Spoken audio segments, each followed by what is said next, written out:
Remain seated, please. Permanecer sentados, por favor.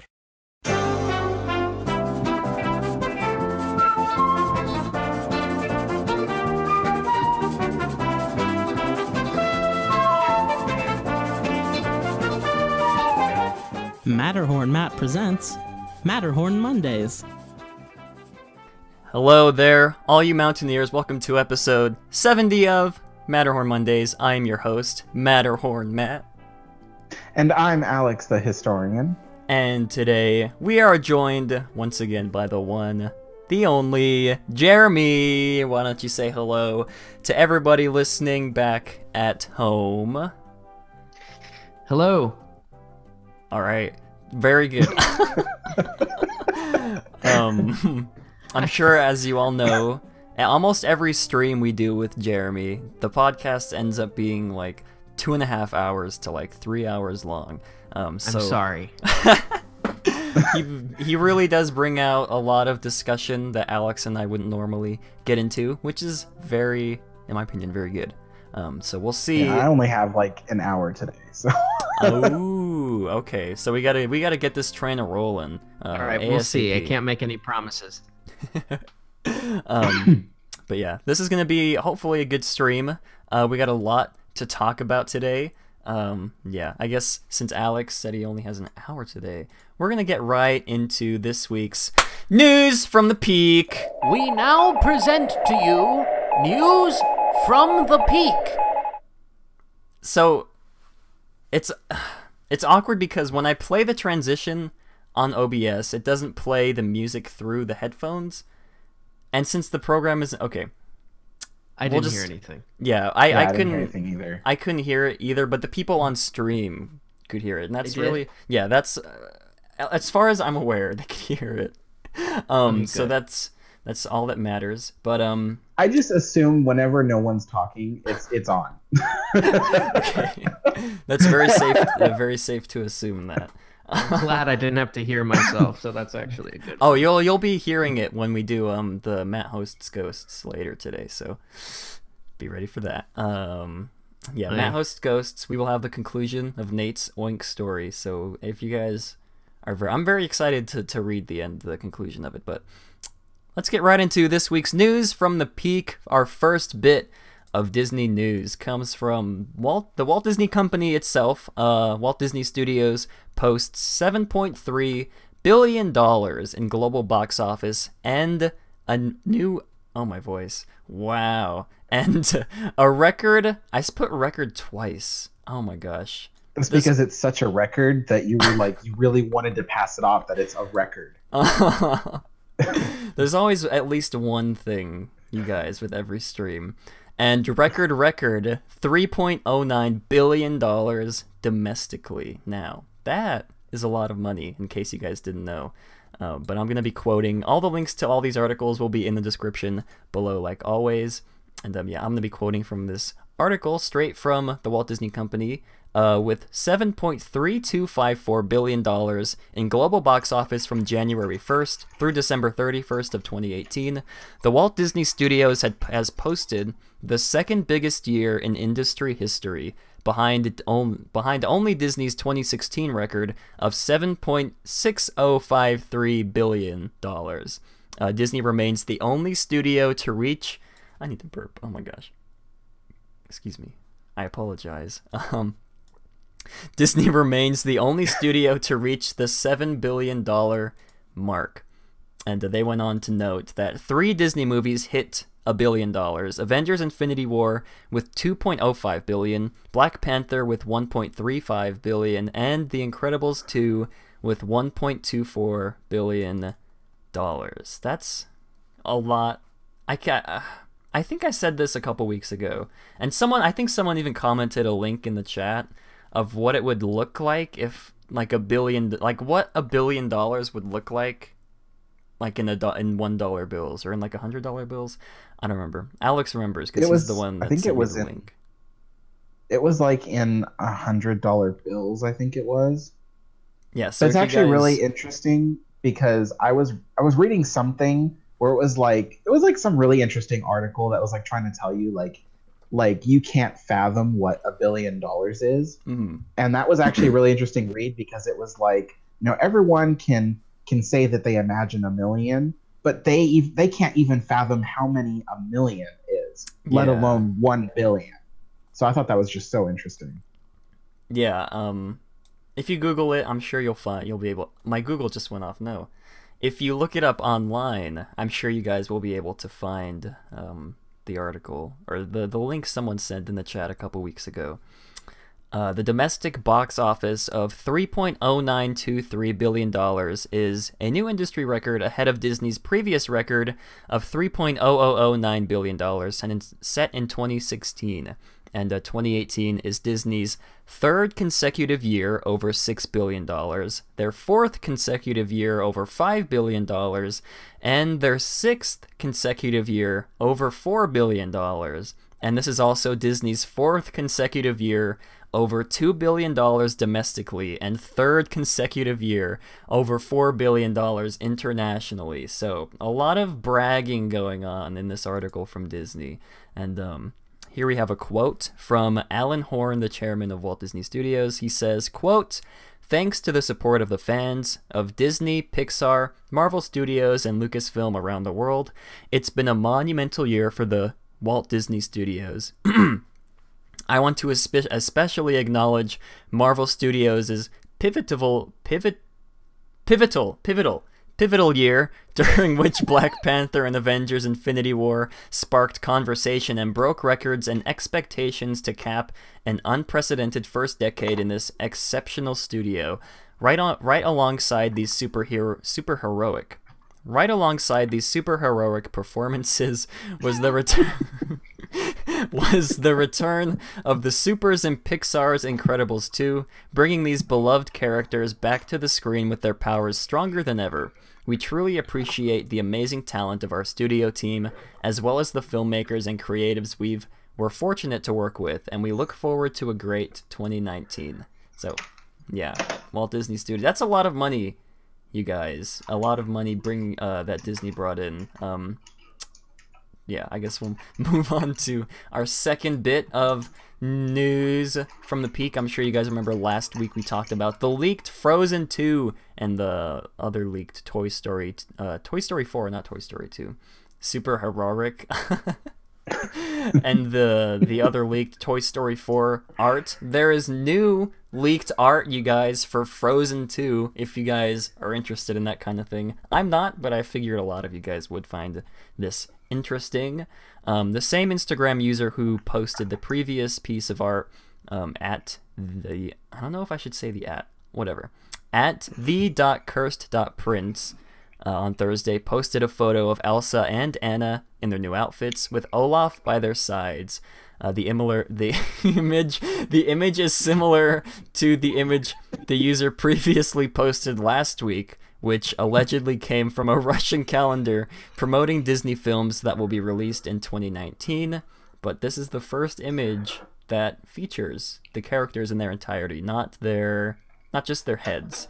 And I'll switch to that. So it's pretty much just like an uncropped version of the one we saw before. You can see Olaf in the left, and also for some reason you can see one of the aliens, the little green aliens from Toy Story, like way in the background. I don't know what that's about, but I'm guessing. Yeah, I don't know what that's about. But he's on vacation. But I'm guessing on another page of the calendar, it probably has Toy Story 4 new art. And I don't know, I guess one of the aliens decided to sneak into another month of the calendar. And there's also another image of the calendar itself with the dates and the days, like Monday, Tuesday, all those kinds of things, if you guys know what calendars are. It also shows, let's see, there's also text on the bottom right that reveals the story that Anna and Elsa will have, and it goes, quote, I'm pretty sure this is an abbreviated quote. Going far in the forest to know the truth about some ancient mystery of their kingdom. So, interesting stuff, you guys. I'm not that interested in Frozen 2, but we also have a new piece of art, I guess. It looks kind of like a model. I don't really know what to make of this. New art of Toy Story 4. Like I said, I'm sure you guys remember us showing off the leaked, well, I guess it wasn't really leaked, but the art from Toy Story 4 last week. And this is new. You can see Bo Peep. You can see, what is that guy's name? Sporky, I think. And then you can see Woody and Buzz. And there's also like a little fairy on Bo Peep's shoulder. I don't really know what that's all about. But the vibe that this image is giving me, it's almost like the gang from Toy Story are, it looks like an Avengers poster, in my opinion. I just kind of thought that was funny to think. It's like Woody and Buzz are going off to fight Thanos or something. But nonetheless, if you guys are interested in that kind of thing, there it is. Leaked concept art, leaked art, whatever you want to call it. And back to news from the peak. Our last and final bit of news from the peak. I'm sure everybody will be happy about this. Sleeping Beauty Castle will undergo refurbishment starting on January 7th. A permit was issued on December 27th that reveals Disney is looking to re-roof the castle, replacing the material with, I don't really know what this means here, replacing the material with fiber reinforced plastic on the turrets. If any of you construction geniuses know what that means, please inform my uninformed self. Like I said, the refurb will begin on Monday, January 7th, and will last until spring of 2019. And the Sleeping Beauty walkthrough will also be closed starting Thursday, January 17th. So, for all you big fans of the Sleeping Beauty walkthrough, you're going to have to wait a long while before you get to experience it again. This is in response... I can't even... Oh, wait. What are you going to say? You finish. Okay, I was going to say, this is in response to the Diamond Celebration decorations, which ran through May of 2015 to the fall of 2016 on the castle. That did a bit of damage to the roof. Alex, what are you going to say? I was going to say that, not that, I've been so excited for them to do this refurbishment because I've been like the #1 person to point out like all of the damage that the roof has sustained just from the 60th anniversary decorations. Mm-hmm. I mean, and the roofs that are currently on there are made of like fiberglass, which isn't, I don't think it's the original roofs, but nevertheless, fiberglass. So there's like dents and stuff everywhere, and it's just falling apart and just crumbling to pieces. So it's just like, it's really needed it. But some people have been saying like, oh, well, this is just evidence that Disney shouldn't be putting up like, you know, Christmas snow decorations and stuff like that on the castle.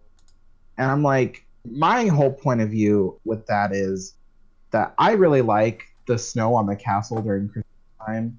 And I think it looks really great. And honestly, you know, yeah, it probably does do a little bit of damage to the rooftops every year, but not nearly as much damage as the 60th anniversary decorations, which, by the way, the reason why they did so much damage was because, like, half of the new rooftops didn't fit on top of the old rooftops to begin with, so they had to start replacing a lot of stuff.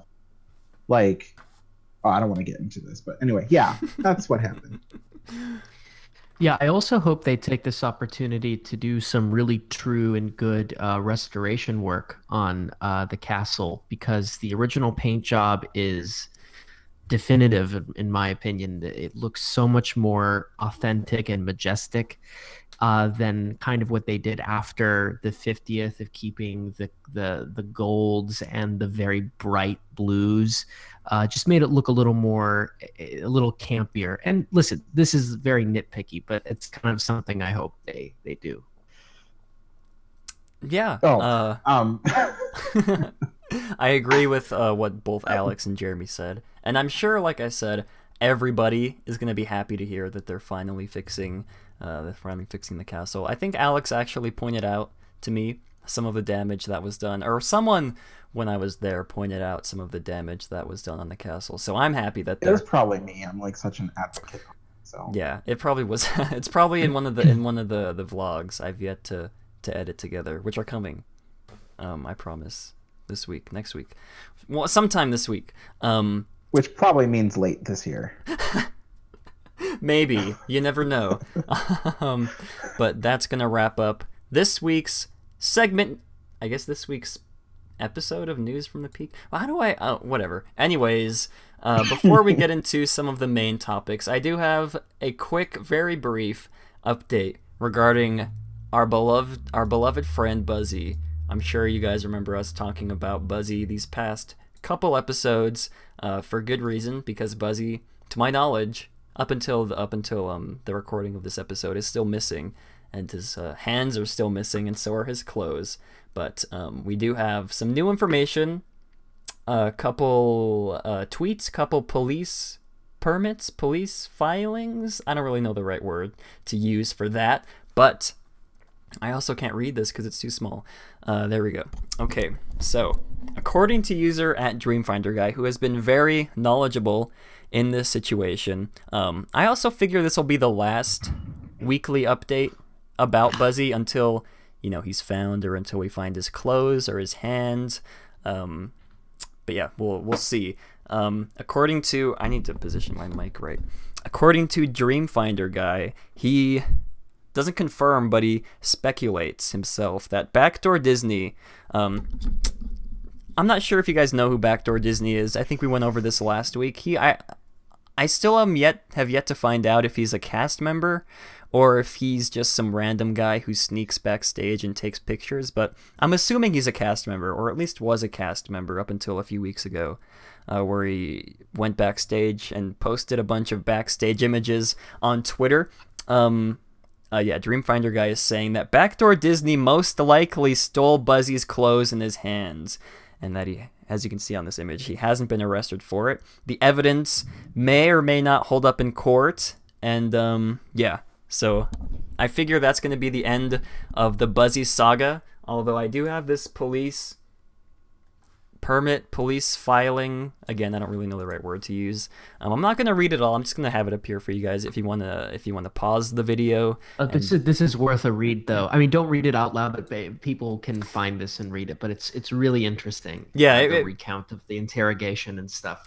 Yeah, it had me laughing in a few places. Yeah, you guys should definitely pause the video, or if you're listening on iTunes or Spotify, you know.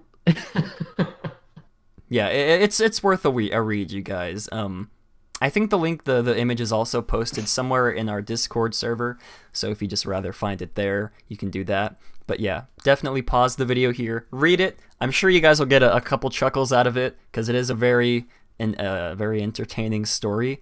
But yeah, so that's gonna wrap up. Gosh, I hope we hear more about Buzzy soon, because I sure do miss Buzzy. I hope he finds his way home someday, and also his hands and his clothes and his hat. So we'll see about that. But oh, and there's Buzzy's face. Moving on to our first main topic, we're gonna be talking a lot about. Gosh, I don't even know how to word this. We'll just leave it like this. Our first main topic comes to us from a leaked Disneyland Cast Member magazine that shows off images from inside the Galaxy's Edge ride vehicles. It shows images of the Galaxy's Edge ride vehicles. This comes from Twitter user at SW Galaxy's Edge, which the images detail the cockpit and secondary area of the Falcon from Millennium Falcon's Smuggler's Run, which you can see on screen here. Dateline, Disneyland, that's an awful title. Disneyland Resort Line. Oh, well, that's just awful design then. Oh, that's bad design. Yeah. I mean, Disney can do what they want. Okay, but let's not. We don't need to. Yeah. Disneyland Resort Line. This apparently this was leaked by a cast member, to my knowledge. Yeah, because this is for cast members only. The public is not supposed to be seeing this this type of magazine. Yet here we are with the images of Galaxy's Edge from the magazine. So as you can see here, there is an image of the cockpit from the Millennium Falcon Smuggler's Run attraction, and here we can see in the next image, what is this, like the chess room? Is that what they call it? I don't know, of the Millennium Falcon. I'm not sure if this is part of like the queue or if it's part of the attraction itself. I'm not even sure how the attraction itself is laid out. So I'm just assuming that this is part of the display that you can walk in, like the full-scale display that you can walk in and explore in Galaxy's Edge. And then we also have this image of one of the ride vehicles from the Battle Escape. What is the official Rise of the Resistance is what it's called for the the ride vehicle for Rise of the Resistance. Yeah. It's pretty much exactly what we've seen in the concept art and in the promo videos Disney's released these past couple months. But this is the real thing, you guys. There's also a weird droid that's like blocking the view of the first row, which is kind of strange. I don't know if he'll like pop out and like roll around. Probably not. But yeah, if you have like a 2-year-old, don't sit him in the middle 2 seats because he won't be able to see anything because of the droid. I can't wait till they take that out because, I mean, I'm telling you, it's going to happen. They're going to take out that droid because people are going to be smacking it and hitting it and whatever. Yeah. I'm not saying when they're sitting down. They probably can't reach it when they're sitting down, but when they're getting on the ride, they're going to want to touch it, and you can see very easily from here that they can reach it from standing level. Yeah. I guess Kylo Ren is going to use the Force to push down your lap bar. That's probably what they're going to end up saying. Because in the article, it does say that this attraction will lead to an encounter with Kylo Ren himself. So if you guys are interested in that, I'm sure you guys will be excited for Galaxy's Edge then. And we're going to be talking more about Galaxy's Edge later on in the episode because Bob Iger did reveal the opening month. I don't think he revealed the opening day, but the month that Galaxy's Edge will be open in Disneyland, not in Walt Disney World. But do you guys have anything else you'd like to say on these images before we move on to our very long and extensive topic? Listen, as standalone attractions, they look great. Yes. I agree, and it actually does make me a little excited to try them out at least once. You know? Yeah, at least once. That's a good way of putting it. One of my friends that sent me this image, who works at Disneyland, said that because someone leaked this magazine, they might not be giving cast previews to Galaxy's Edge. So that's something interesting to know. Punishment. Yeah. So I don't know if that's true or if he was just speculating. I can definitely see Disney not giving cast member previews because, you know, this is a pretty big thing to leak.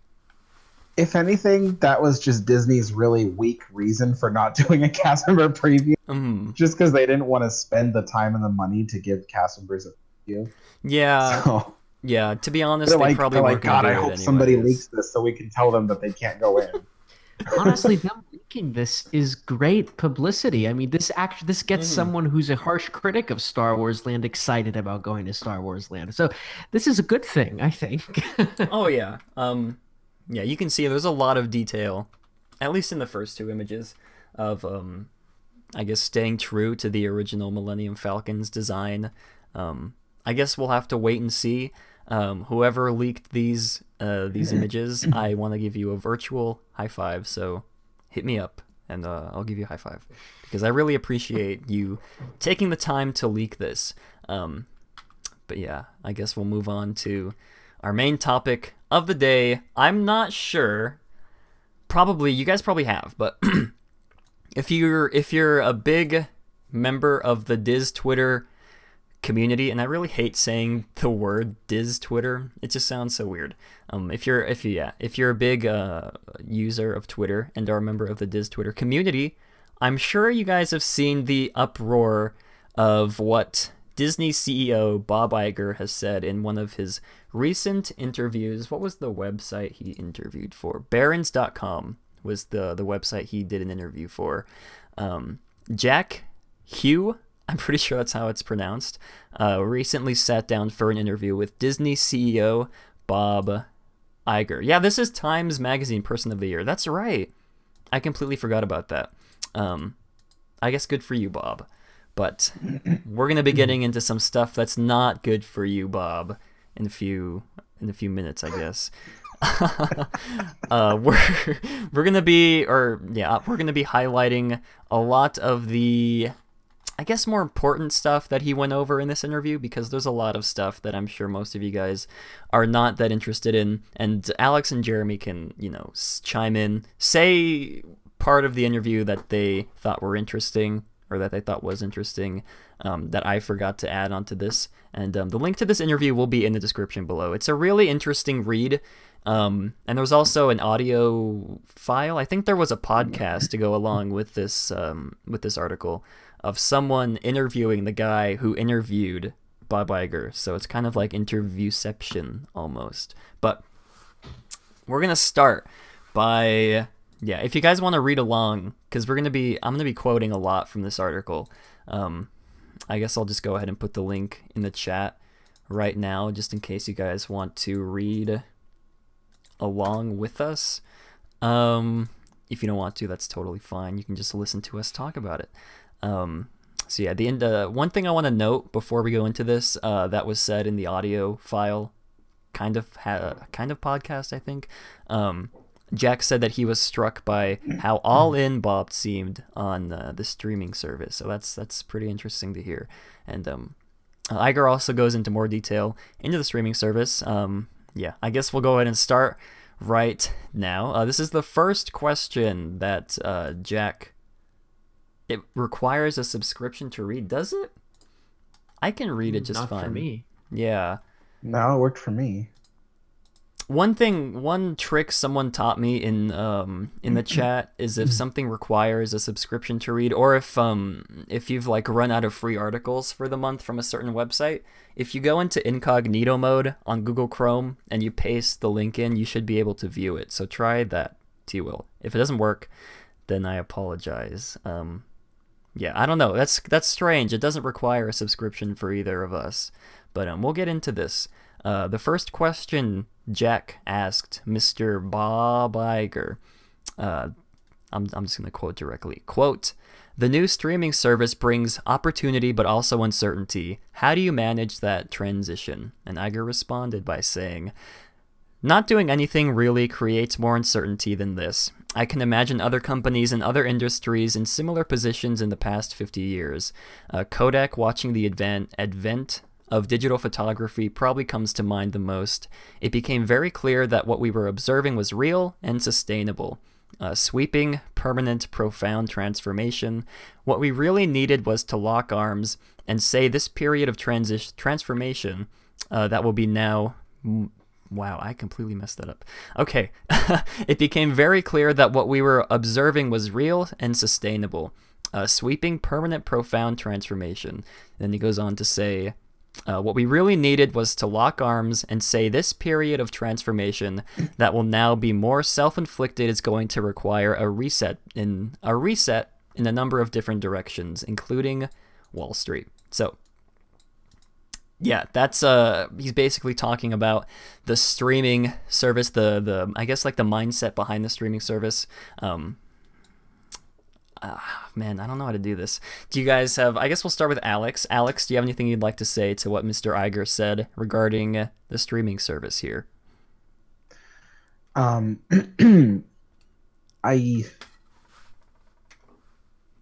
not really sure like what any of that means. So. Okay, neither do I really. Jeremy, what about you?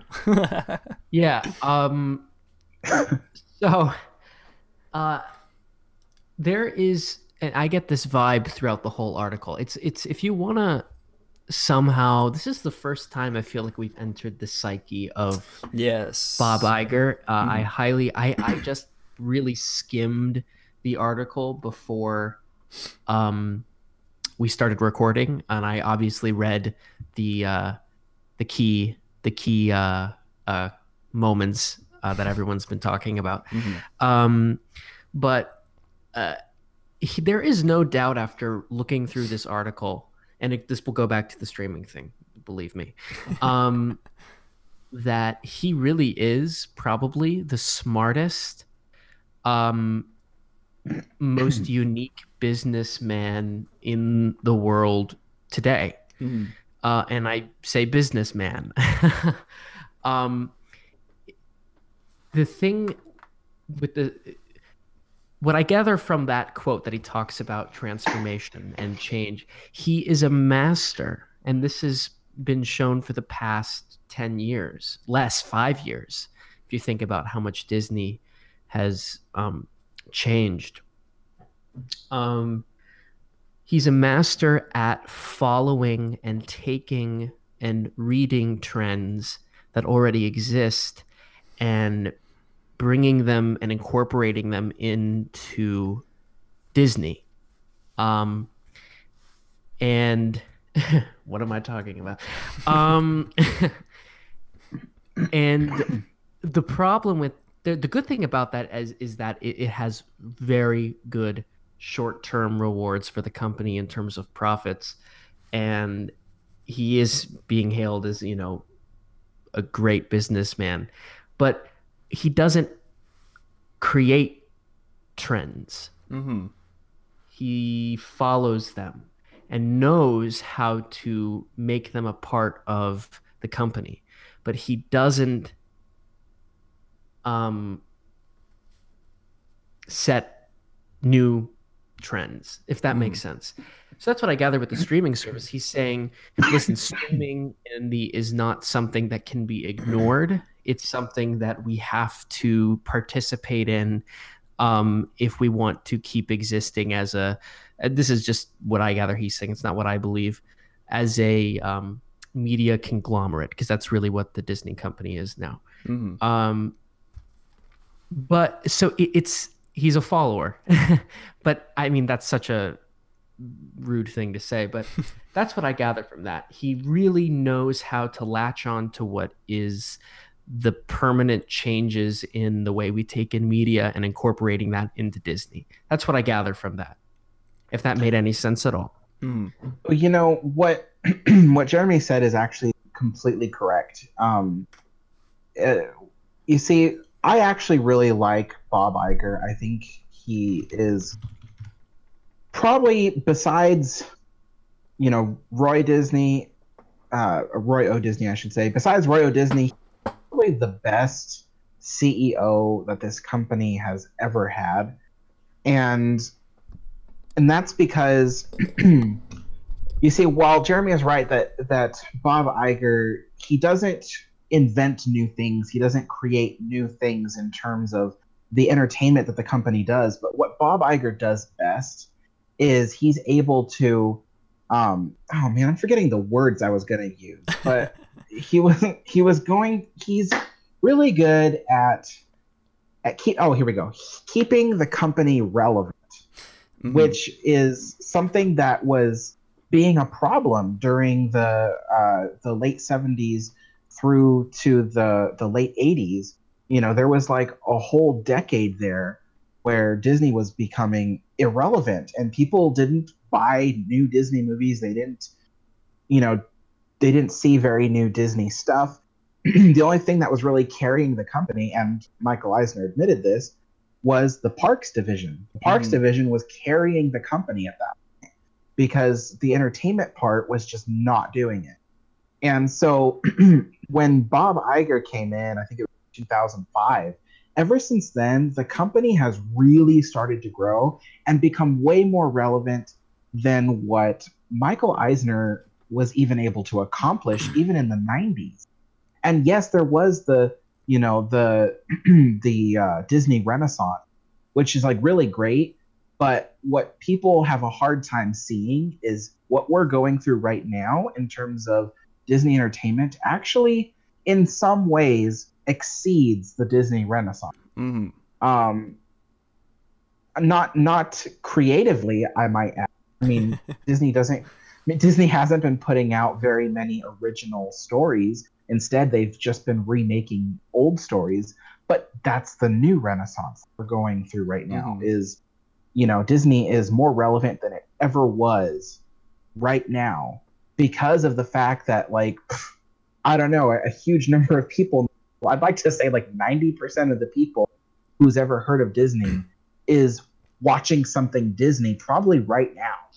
So something Disney related, be it something fan made like what's going on right now with this podcast, or or something direct from the company. People are involved in Disney now. Mm-hmm. So it's just, he is probably the best CEO we've had since Roy Disney. But back to the article, I had to reread that section of the article because the part that Matt read was not the meat and bones. That part. So he was saying, I'll just paraphrase what this paragraph says, but he was saying that while the new streaming services online are happening and getting way ahead of Disney, that he was telling the board, Bob Iger was telling the board that, this is important. Yeah. We can't sit back and let this happen. We can't just watch while the entertainment industry moves forward without us, because not as many people are buying home video as they are streaming it. Mm-hmm. People are streaming everything now, and Disney doesn't really do streaming. They license out their movies and stuff to streaming services like Netflix. But the problem is that that's not enough. Disney was kind of just, sitting back while all this is happening. So he goes on to say that the company has been through a lot. It's been through basically the Great Depression, a world war, and every time they've come out with something really profound, they have changed. Something else about them has changed, which he's totally right. Every time they've gone through something, they, especially the Disney depression, I would, through the 80s, where nobody was watching Disney movies, they came out and came back with the Disney Renaissance, and they were more relevant than ever. And so anyway, so he's saying that 95 years later, after the company's creation, they are going through another new time in society where people are really getting into streaming and stuff like that. And they can't just come back and be the same old Disney that they were. They have to be different. Mm-hmm. And honestly, I have to agree with that when it comes to the streaming service and a few other company decisions. The company needs to keep changing. It can't stay the same Disney forever. It can't stay the same Disney from 1995. It can't. It's got to keep going. So I'll go ahead and get off this soapbox here. No, you bring up a lot of great points, and I want to respond to a lot of them. This is why it's going to be so long. I want to first respond to what you were talking about talking about the Disney Renaissance and saying how today is more of a renaissance than the 90s. I see your point. Certainly, in terms of overarching pop cultural relevance, this is the biggest. Disney is pop culturally as relevant as it probably was in the 50s and 60s. It's probably the same amount, if not more, considering the properties that they own. But that's a whole other conversation altogether about owning properties and the approach to being pop culturally relevant. I would say there's a difference because in the Disney Renaissance and what is going on today. Because the Renaissance was, it was a rebirth, which is what the word even means. It was a reawakening to the artistic identity of the company. And today, I would say this is kind of like the Disney age of emulation. They are trying to emulate what makes them work. Mm-hmm. And I think they fall short every time. They're still popular. People will eat them up. But there's something artistically that keeps falling short.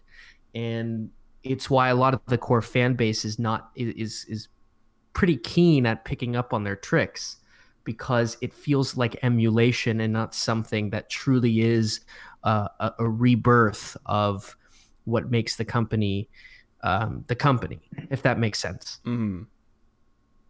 Mm-hmm. Yeah, I have to agree. I mean, I didn't literally mean that we're going through another Disney Renaissance. Right. Yes. What I do mean is that when it comes to relevance of the company, how it relates to people of all ages.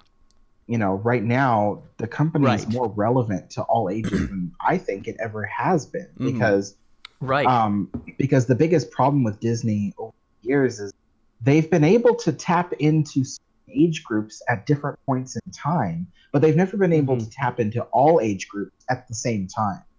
And right now, the age that we live in, Disney has completely captivated the minds and imaginations of every single age group at the same time right now. Okay. I agree with you guys. I feel like a lot of this, like what Alex was saying, tapping into almost every age group at the same time, I feel like that has more to do with some of the sub companies Disney has. Like when Alex said that Disney's tapping into almost every group, and not just kids or just families. The first thing that came to my mind was Marvel, and how the way, of course Disney owns Marvel, and I guess I'd consider Marvel movies more of like a teen to, I don't know, like adult films. Not necessarily that they're like adult oriented, but that's just in my opinion who they're targeted to, because we wouldn't take like a 10-year-old to see a Marvel movie unless they're big Marvel fans. And I also think it has a lot to do with the way I need to sit up. I also think it has a lot to do with the way of how almost everybody has a way of, everybody has a cell phone in their pockets. Everyone has a way of accessing something Disney, right from their pockets. Because, back in the day, they would either have, you'd have to buy DVDs, or you'd have to see movies in theaters, or, VHS tapes even. But now you can just literally just pull out your phone and go to Netflix or whatever and watch I don't know what Disney movies they have on Netflix, but watch like a Disney movie on Netflix, stream it somewhere. And I feel like that has a lot to do with with what makes the company so relevant nowadays. Absolutely. And that's kind of the Iger touch with the company that I was talking about earlier. He knows what trends and what content, actual content to buy so that the company owns them, thus making the company pop culturally relevant, as opposed to what the company used to do at its peak, at its artistic peak, which was creating the actual content that has a hold on the public consciousness, which is a rarer and harder thing for a creative enterprise to do, which is why, it's why Disney is a part of American history. And it's why core fans are very critical. It's because there's such a high standard of what the company can do that when Iger does the smartest possible thing, that makes sense, because nobody right now is Walt Disney,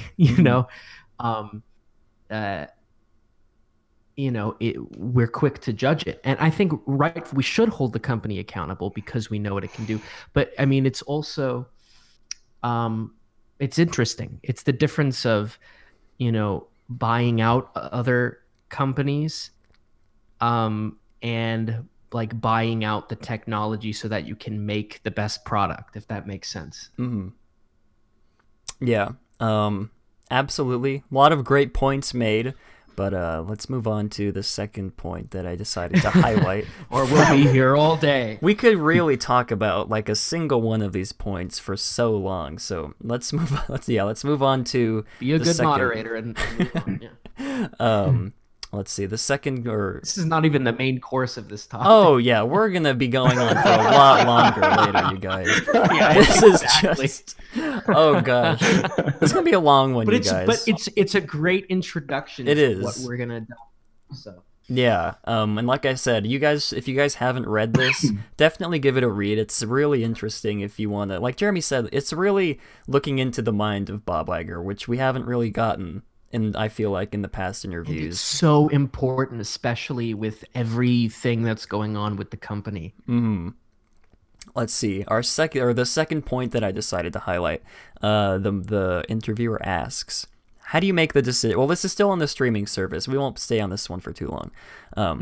He asks, "How do you make the decision with all this intellectual property? What you're gonna make for movie theaters versus streaming?" And Eisner replies by saying, "Some of it's easy. Our studio." Iger. Did I say Eisner? Oh gosh, I'm did. starting to confuse them. Oof.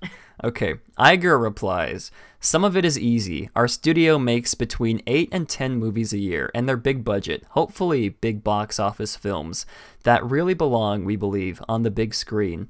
We're not looking to take one of those and put it on this platform. When we made the announcement, we said we were going to make original movies for the platform. A number of ideas were pitched.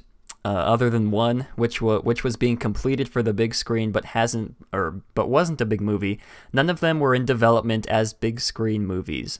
One of them that we're making for the platform is a remake of The Lady and the Tramp. There was not one decision about whether we should make that for the big screen. Everybody said this is a great story. We would love to make it again. Let's make it for what we call the service internally." And he goes on to say, "Almost every movie the studio makes is a 100 million plus movie, and we're not looking to make movies at that level for the service. We're looking to invest significantly in television series on a per episode business, and we're looking to make movies that are higher budget, but nothing like that.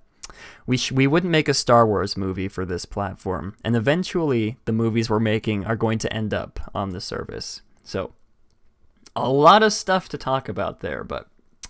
So my interpretation of this is because I've seen a lot of discussion online about, if we're going to get a big tentpole Star Wars movie or a big tentpole Marvel movie or even like a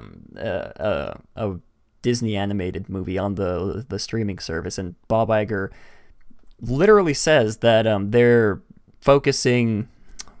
Let's see, how do I word this? He says that they're going to be separate movies. There weren't, well, I guess he sort of explains it in the quote. How do I want to word this? So I guess basically what he's saying is that they won't make movies for the theater, but then decide to push them to the streaming service instead of release them in theaters. And I guess vice versa, they're going to be making a lot of original content for the streaming service, like he said, and that content is going to be directly made for the streaming service, and those movies aren't going to be released in theaters. It's interesting. It actually reminds me of how Eisner treated the advent of home video. How there would be films released for specifically home video and films released that would go to obviously on the big screen.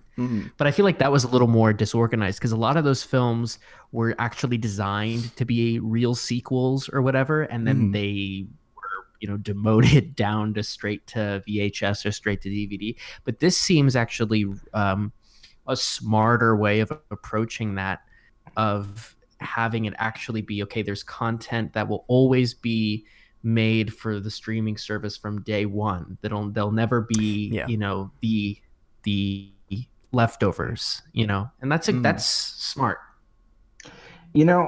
Correct me if I'm wrong, but as far as I know, like the biggest streaming services right now, which would be like Netflix and Hulu, right? They started off just as streaming services. Am I right? Well, Netflix started off as the competitor with going to physical stores, like Blockbuster, going to physical stores to rent movies. You could. It was basically a subscription service where you would be mailed in DVDs, and then it became a streaming service, and the rest is history. But it wasn't like they were movie studios that created a streaming service, right? No, that's not how they started. No. See, that's what's genius about Bob Iger in this point, is that as far as I know, this is going to be the first major streaming service that is started by a movie studio. Yeah. And so he looked at Very good point. He looked at a bunch of streaming services and tried to identify what was smart about running the business. So, you know, he looked at it this way, which is that that the streaming services, they themselves often make like TV shows and like budget movies, not low budget, just lower budget movies, for their stuff. Like like what's the most recent one? Like Bird Box or something like that. That's Netflix. It's not a super high budget movie, but it's got a big enough budget to make it look like it is. And then the funny thing is that other companies like Universal, they license out their really big blockbuster movies to Netflix to show on Netflix.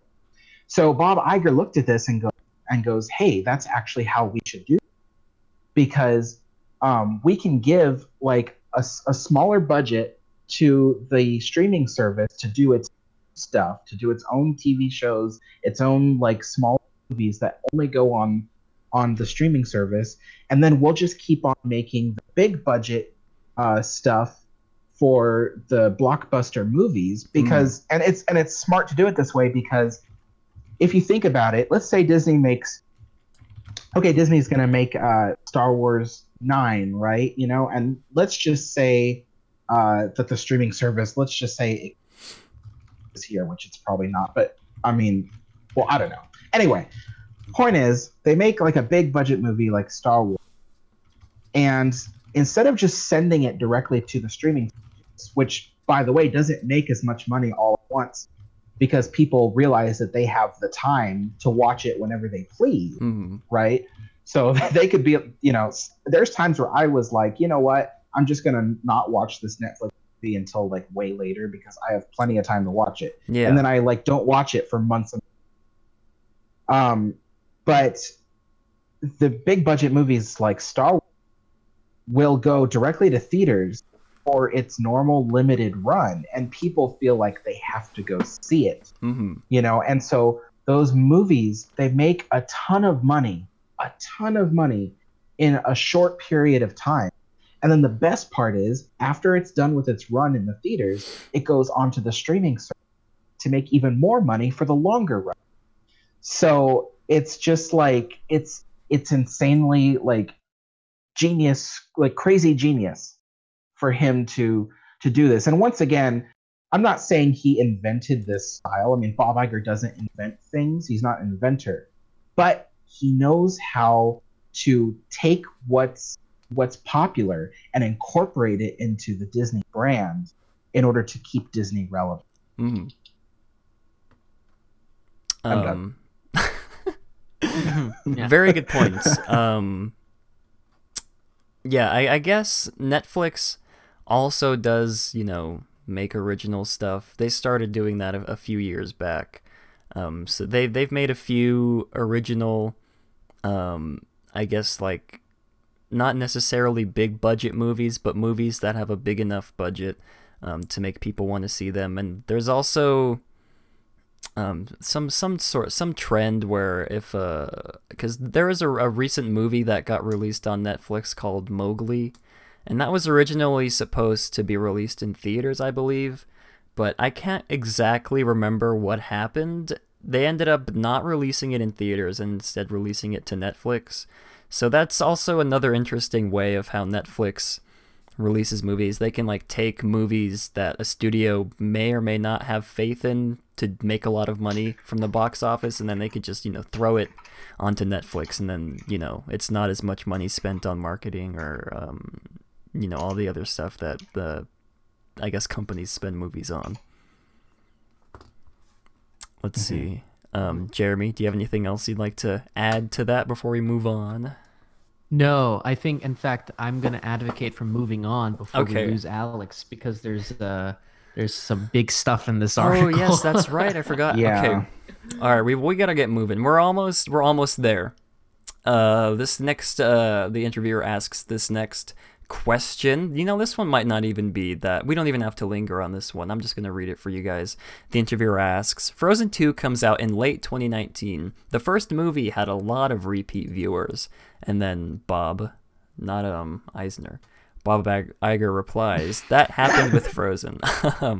By the way, it happened with Black Panther. It happened with Avengers. We get repeat viewing on a lot of our movies.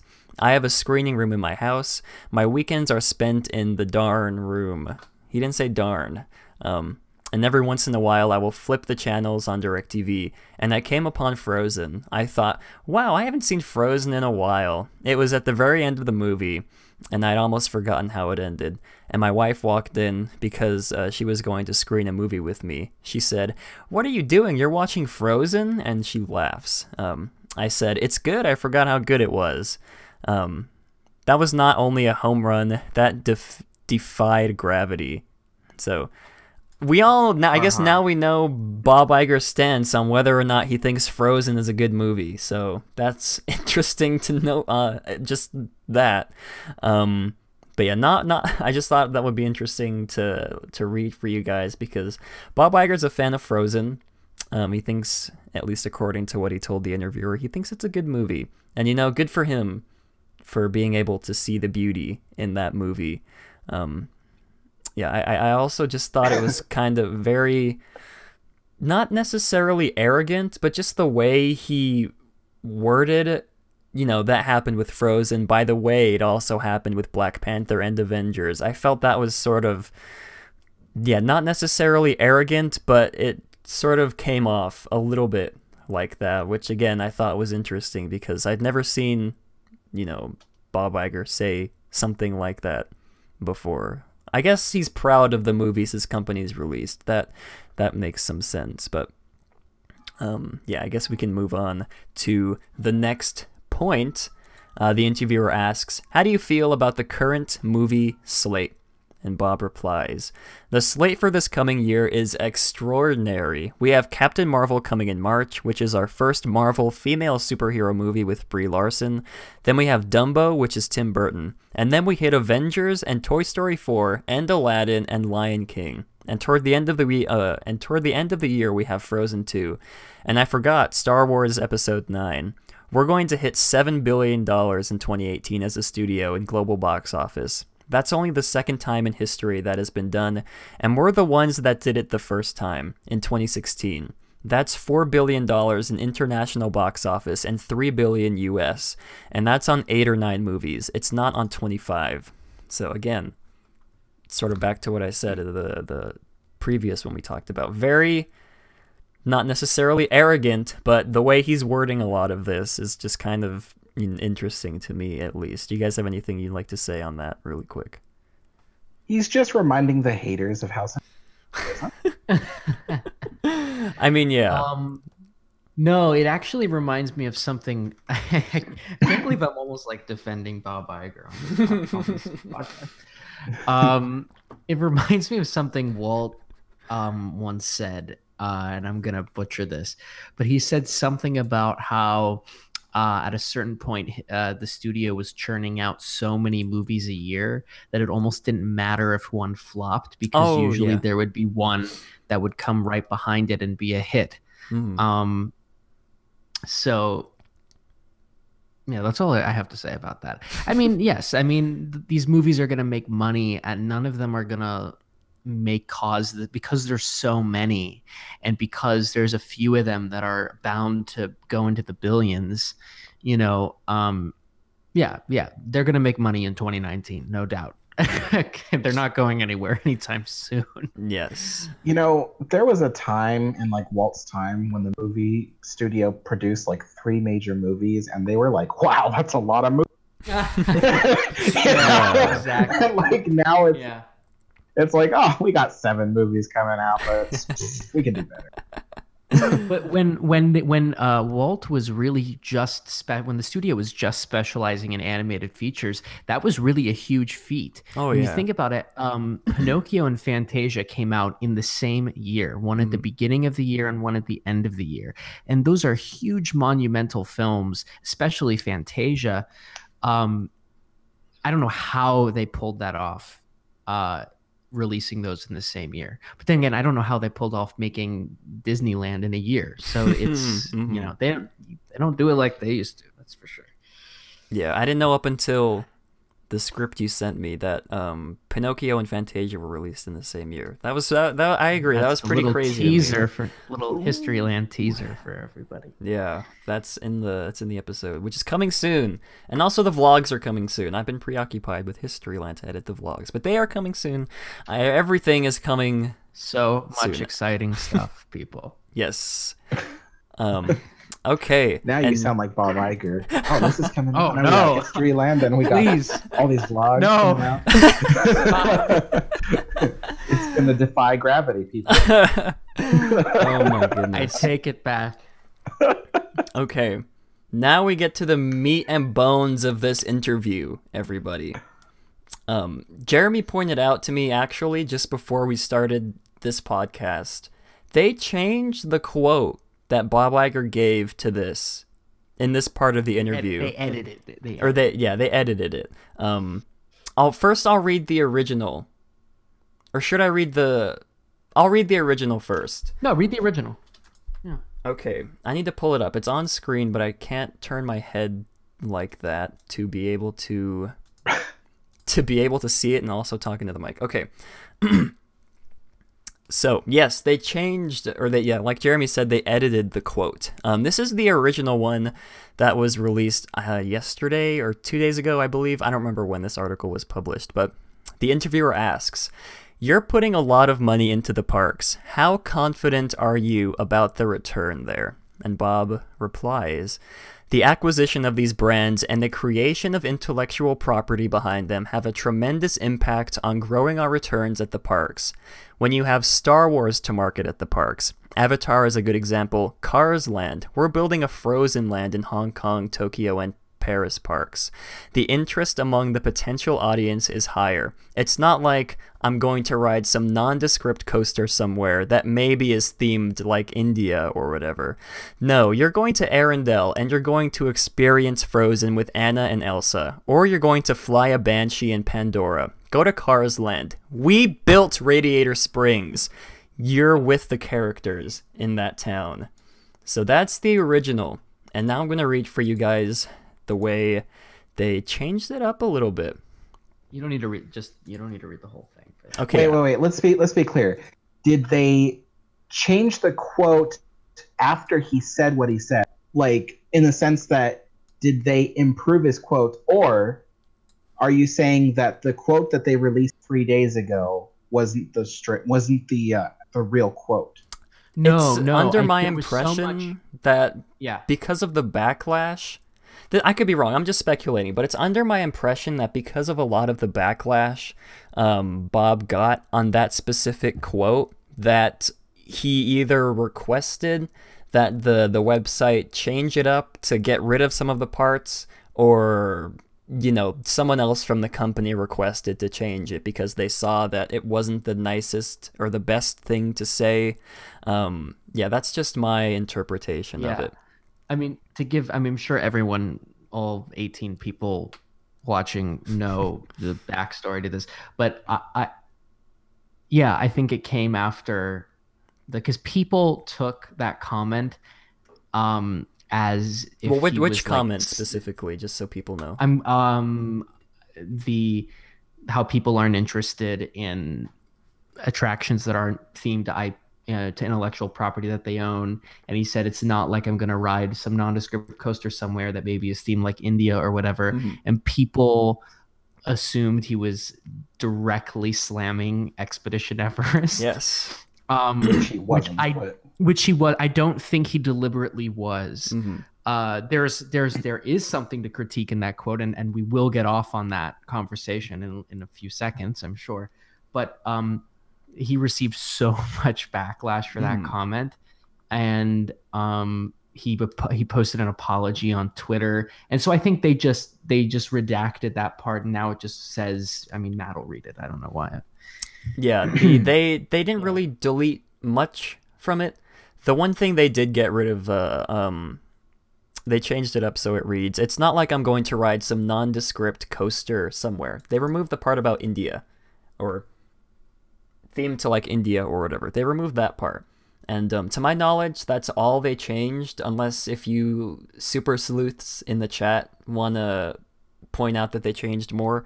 They probably could have, but to my knowledge, that's the only part they changed. And I guess we'll get into exactly just what... to be clear, he really did say the quote that maybe is themed like India or whatever. Yes. Yeah. Yes. Okay.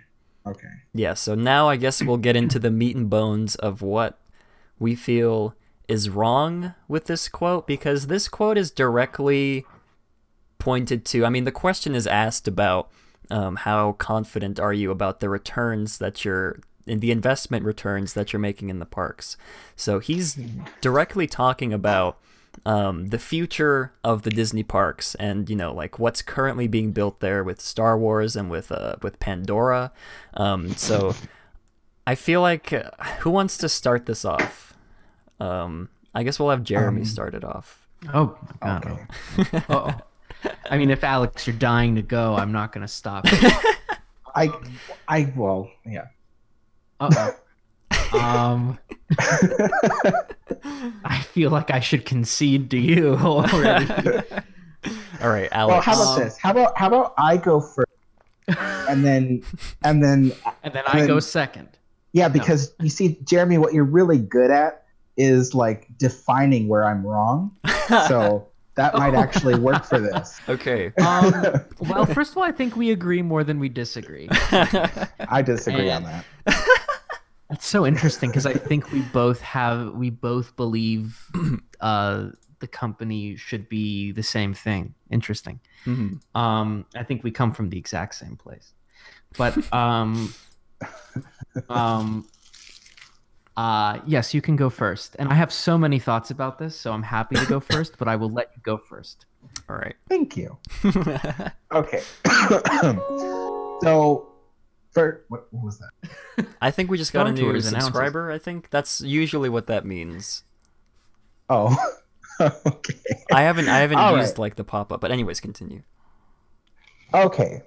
So, first and foremost, I don't think that in this quote that Bob Iger was directly referencing Expedition Everest. Only because, I mean, first of all, he said India, and, you know, Everest is not located in India. So, I don't know. I just think, like, that's kind of, like, silly that people said that. I mean, I guess Tibet is close to India, so people kind of see it as, like, you know, okay, it's a nondescript coaster and it's close to India. So by the laws of stretching someone's quote, we're going to say that it's, you know, that it's Expedition Everest he's talking about. But I understand what he means in the sense that, okay, just like, you know how we've been talking about how all the companies like Universal, Paramount, Disney, everybody's been putting out movies recently that are completely just remakes of other movies that were really good. Not even remakes of bad movies in order to write them. It's just been remakes of good movies, right? So we've been talking about that because the reason why the companies are doing that is a lot of companies see original movies as a really big like risk to spend all this money on a movie that may not even bring back a good enough return, especially if it's very popular. And so, you know, in the past, like, you know, decade or so, the movie industry has really started to steer toward just remaking good movies because they know that the original movie is good, that people are going to definitely come, spend their money, and see a really good or see a movie based off of a really good movie. So the first thing that comes to mind is Lion King. You know, there was absolutely nothing wrong, but they're remaking it into something live action. I guess you could say that they're trying to change the format of how the movie is presented. But honestly, it's really about, well, this movie was really successful and we want to make another really successful movie to make more money, but we don't want to risk writing a whole new original. So we're just going to do something that we bring back our investment. So anyway, that's what movie studios are doing. And so when it comes to theme park industry, especially when the Disney company is concerned, it's the same issue, is that if Disney creates a whole new original idea of ride, there is a chance that the ride may not be successful. And even if it is successful, it may have a very limited run of success. So there's rides that have existed in Disneyland in the past that were successful for their first few years, but then after their relevance disappeared, really they were only kept around because there was no budget to change it. Mm-hmm. So the first thing that comes to mind is America Sings, which, please don't hate me, but I really do love that ride, that show. Me too. A lot of people are gonna say that, oh, I hate America Sings for using it as an example, but actually I really love America Sings. I wish I could have seen it in person. However, America Sings was really only popular for like the first 4 years of its life. And that's because 1976 was America's bicentennial. And so they opened America Sings 2 years earlier in 74 in order to create a show that acknowledges America's bicentennial and the importance of how music shaped America's culture. And so it was a wonderful, successful, and well-created show. But really, by 1978, it was like, okay, well, the bicentennial's, what is this thing doing in tomorrow? So it was kind of like weird. And yes, Nate, you're right. America Sings replaced the Carousel of Progress. But that's because Walt Disney World needed a really good show because they opened with like practically nothing. And so they took Carousel of Progress from Disneyland, and Disneyland decided, hey, that's fine. We're going to do something. So yes, that is why America Sings was created, for the bicentennial, but also to take up the empty space of Carousel. But back to my point.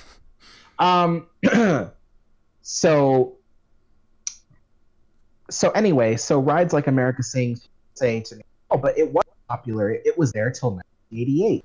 Like, oh, you could think of it that way, but that's not really there for 11 years or so. I can't do math in my head. Anyway, it was there that long because there was budget to replace it with anything else. And so, honestly, it was just something to keep to keep Tomorrowland alive. to keep America alive. It was just something to keep Tomorrowland alive, for all those years, because the other rides were getting old too, such as Adventure Through Inner Space. Oh, Adventure Through Inner Space is another good example. That was a wonderful ride in 1967, but by the mid-70s through the late 70s, it was really starting to show its age, and people's tastes were changing. People by the late 70s were no longer interested in space travel and science. And I mean, I guess Adventure Through Inner Space is science, not space travel. But anyway, people were becoming less interested in science around the 70s and more interested in basically science fantasy, science fiction, something with adventure in it. And Adventure Through Inner Space, however, was just this look into basically a microscope, albeit fantasized, but nevertheless, these rides, which were not based off of intellectual properties, they only last for so long before they lose their sparkle, and people don't want them around anymore. Not always, but keep going. Okay, yes, Jeremy's right. Not always. Not always. I mean, obviously, Haunted Pirates of the Caribbean lived a long time, and they're still around to this day. But what I mean is, there's always that big risk that if you create an original ride, just like creating an original movie, there's always the chance that the audience, and it's a big chance, it's not like a 10% chance, it's usually like 50-50 or more, that an audience is going to either like the movie or ride or hate the movie or ride. And so the thing is that what what Iger recognizes is that if a movie is successful in theaters, then, and I mean really successful, then it's easy to select the most successful movies and incorporate them as rides in the parks because they know that people will like the ride. Mm-hmm. You know, I mean, granted, there's little things that, you know, that the fanboys point out, like, oh, you know, all the screens. I guess I'm talking about me, but anyway, there's things that I'm with you. that the fanboys point out. But other than that, for the most part, the ride is successful because of the fact that it's an IP that was already successful. So the chances that someone is going to like this ride is far more in favor than that of a ride that is original. So anyway, to conclude my point, while it does suck that the American Disney parks are not creating, you know, original rides anymore, what this article points out is that from now on we're going to be seeing basically only IP rides, at least in the American parks. It's smart. It's genius. I mean, when faced with this kind of dilemma of, hey, risk losing money or no, you're going to get money. Mm-hmm. You know, the smartest CEO is going to be like, hey, you know what? Let's go for the option that means that we know we're going to get money back from this project. So, Jeremy, you may speak. Thank you for passing the baton. Well, there's so much to say after that. Yeah, I think that's a really that's the exact overview of what is going on in the parks, and a really interesting overview of the history of some gone but still beloved in our community, short-lived non-IP based attractions. It's really something that got my brain kind of turning. It's interesting. You talked about how the chances of success in terms of just the movies but really the rides, that was revelatory because we really only talk about the movies. Mm-hmm. But how, you know, it's a higher chance of people liking an attraction before they even go on it because they like Guardians of the Galaxy. It's interesting. It's kind of like going into a musical already humming the tunes, you know. Mm-hmm. It's interesting, but I actually don't know how lasting that is compared to a non-IP attraction. Literally the attractions in the parks that have stood the test of time, aside from Fantasyland, but that's a whole other different thing, I think, even separate from what we're talking about. Those rides like Pirates, like Haunted Mansion, like Small World, like Thunder Mountain, like Matterhorn, I mean, the list goes on of the lasting popular non-IP attractions, is that they have left more of a permanent mark on popular culture than modern IP-based attractions. Because the modern IP-based attractions are just riding a wave. And it's so early in the life of these, some Marvel movies, you know, this is lasting. Oh, yeah. Others, it's so young in its life of existence in the world. It's so hard to know, now this stood the test of time, or this has a staying power. So it's reactionary to a temporary cultural itch, is what I like. There's a phrase I like to use a lot when talking about this, but it is a risk in the sense that we don't know if Guardians of the Galaxy films in 10 to 20 years are going to seem laughably dated. Personally, I think they are, because they're so pop culturally relevant to the moment that in 10 to 20 years there's going to be things people go, what? I guess that was an in-joke then, but it doesn't make sense now. But So I think that's actually more of a risk that they don't see. But anyway, just going back to this, what Iger is our friend Iger today said. Yes, he was not talking about Expedition Everest. Total coincidence. But what is troubling about that sentence is how dismissive he is about the prospect of, and I mean, coaster. Why does everything have to be coaster? Just, I mean, but what does he think the Matterhorn is? That's my question to him. What does he think the Matterhorn is? You know, it's one of the most popular attractions in the park, beloved. I would say that's the most nondescript attraction themed to something in the park, and it works. So that's my question with that. But it's how dismissive he is at the prospect of possibly contributing to popular culture through the parks in an original way. But then again, that's not something this administration, for lack of a better word, does across the board. They don't do it in the movie studio. Again, it's emulation. It's all emulation. There's no true creation going on in the Iger time. And it is, I suppose it is smart from a business perspective in the short term. But it's safe. It's cowardly. It's cowering away from the most important thing that lasting companies that have staying power of forever have, which is creative risk. There is no creative risk, and I don't see that being sustainable in the long run for the company as it is today. It's great for tomorrow, but not for 100 years.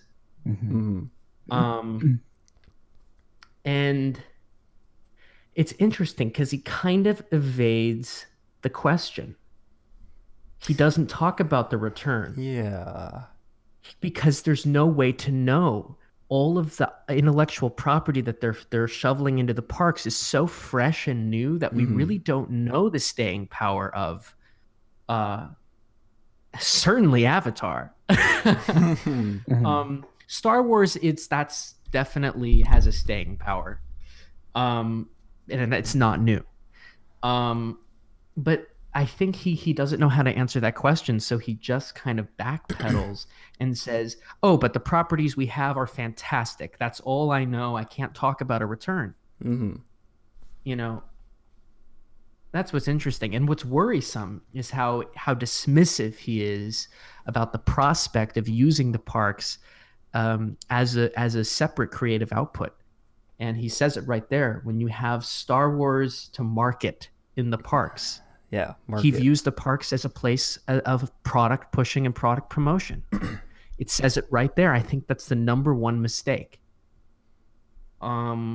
Mistake? Could you elaborate on that? I think it's an absolute, I mean, not from a business perspective, but in terms of longevity of what theme parks are and what the Disney and the uniqueness of the Disney parks, I think that's a total mistake in the long run. If the parks and they are transforming into this, whether we like it or not, and I don't like it, if the parks are just transforming into a place to promote whatever film is coming out, whatever property was just purchased, what actually is going to be what is the motivating force that makes people every year save up to go to a Disney park? It's not to see the latest, acquisition. It's because it's a part of our cultural understanding. And I'm kind of going to zoom out a little bit. So I'm going to get a little poetic, but bear with me. It's part of our cultural identity as a country, and it's not because of what properties they own. It's because of the original things they've created and made a part of our lives as a culture. That's what makes people save up to go to a Disney park.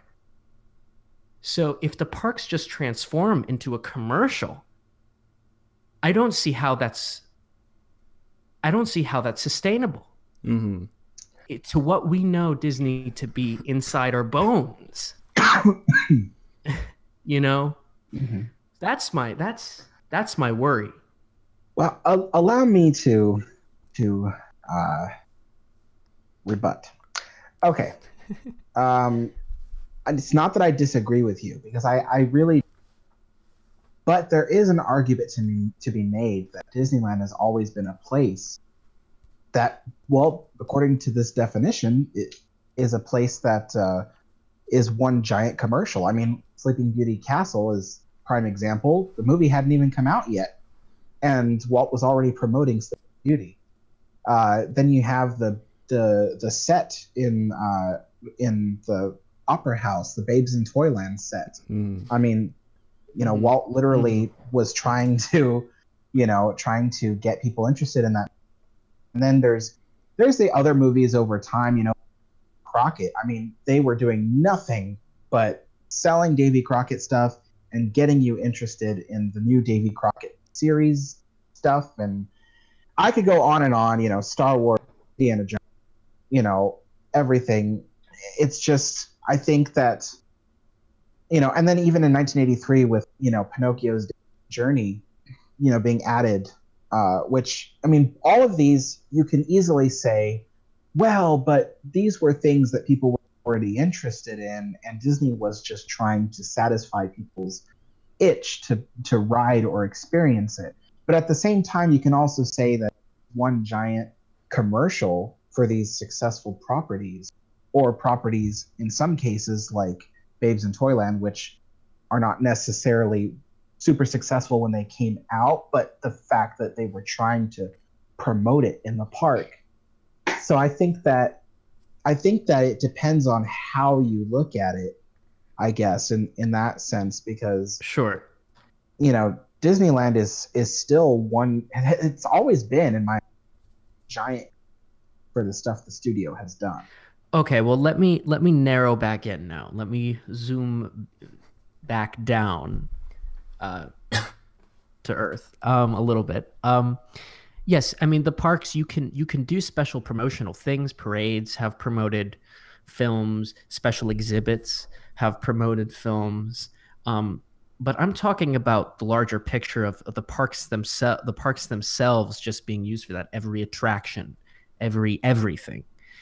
However, to rebut your assertion that the parks have always been commercials, I disagree with this.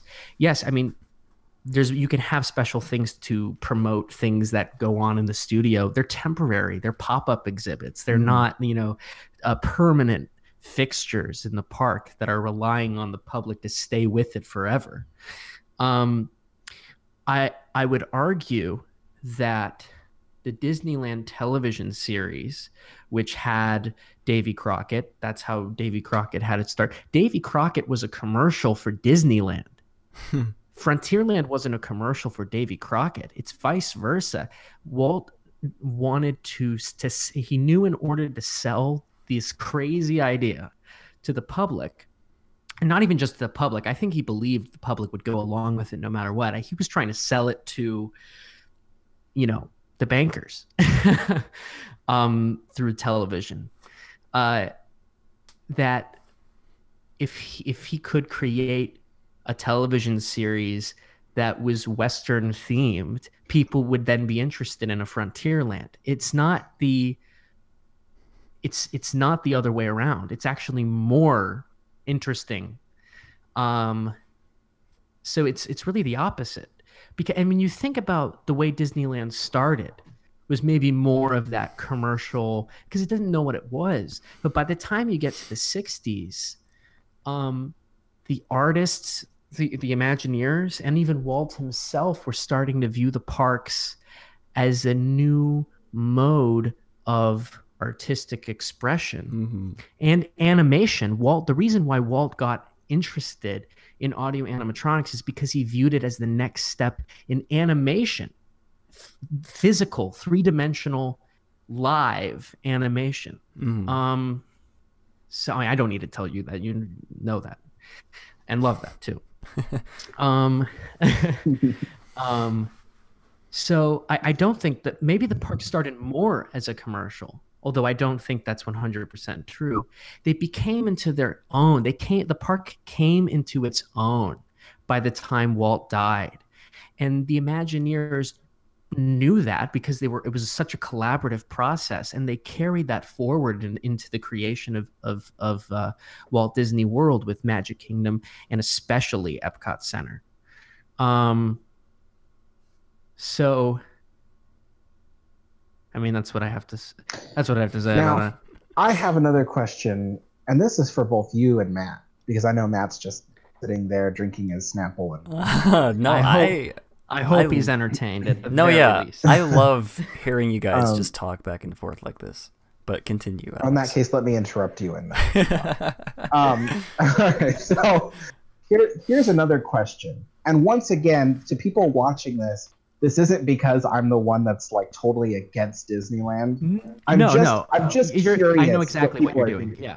Okay, so I know we agree on. Let's talk about the longevity of these IP-based rides versus original rides. So we know rides like Pirates of the Caribbean and Haunted Mansion, they're still around 50 years later, 50 plus years later.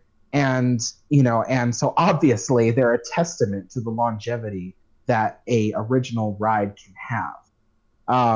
Especially Jungle Cruise. I mean, look at that. That's been around for plus 60 years.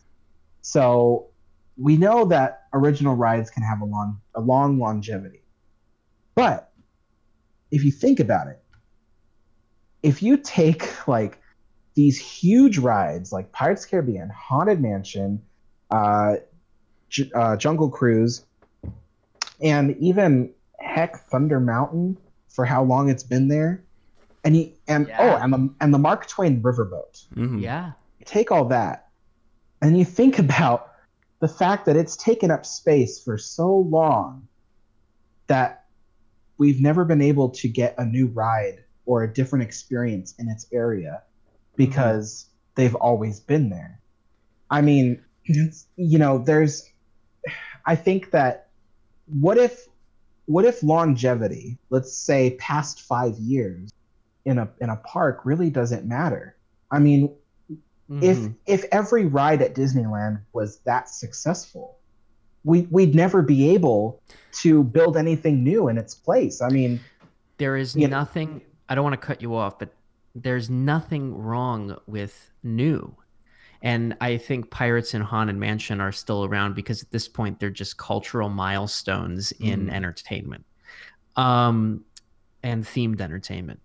But if things were being torn down and replaced with even more original work, I would be fine with that. I've always said I would love a new land in Disneyland.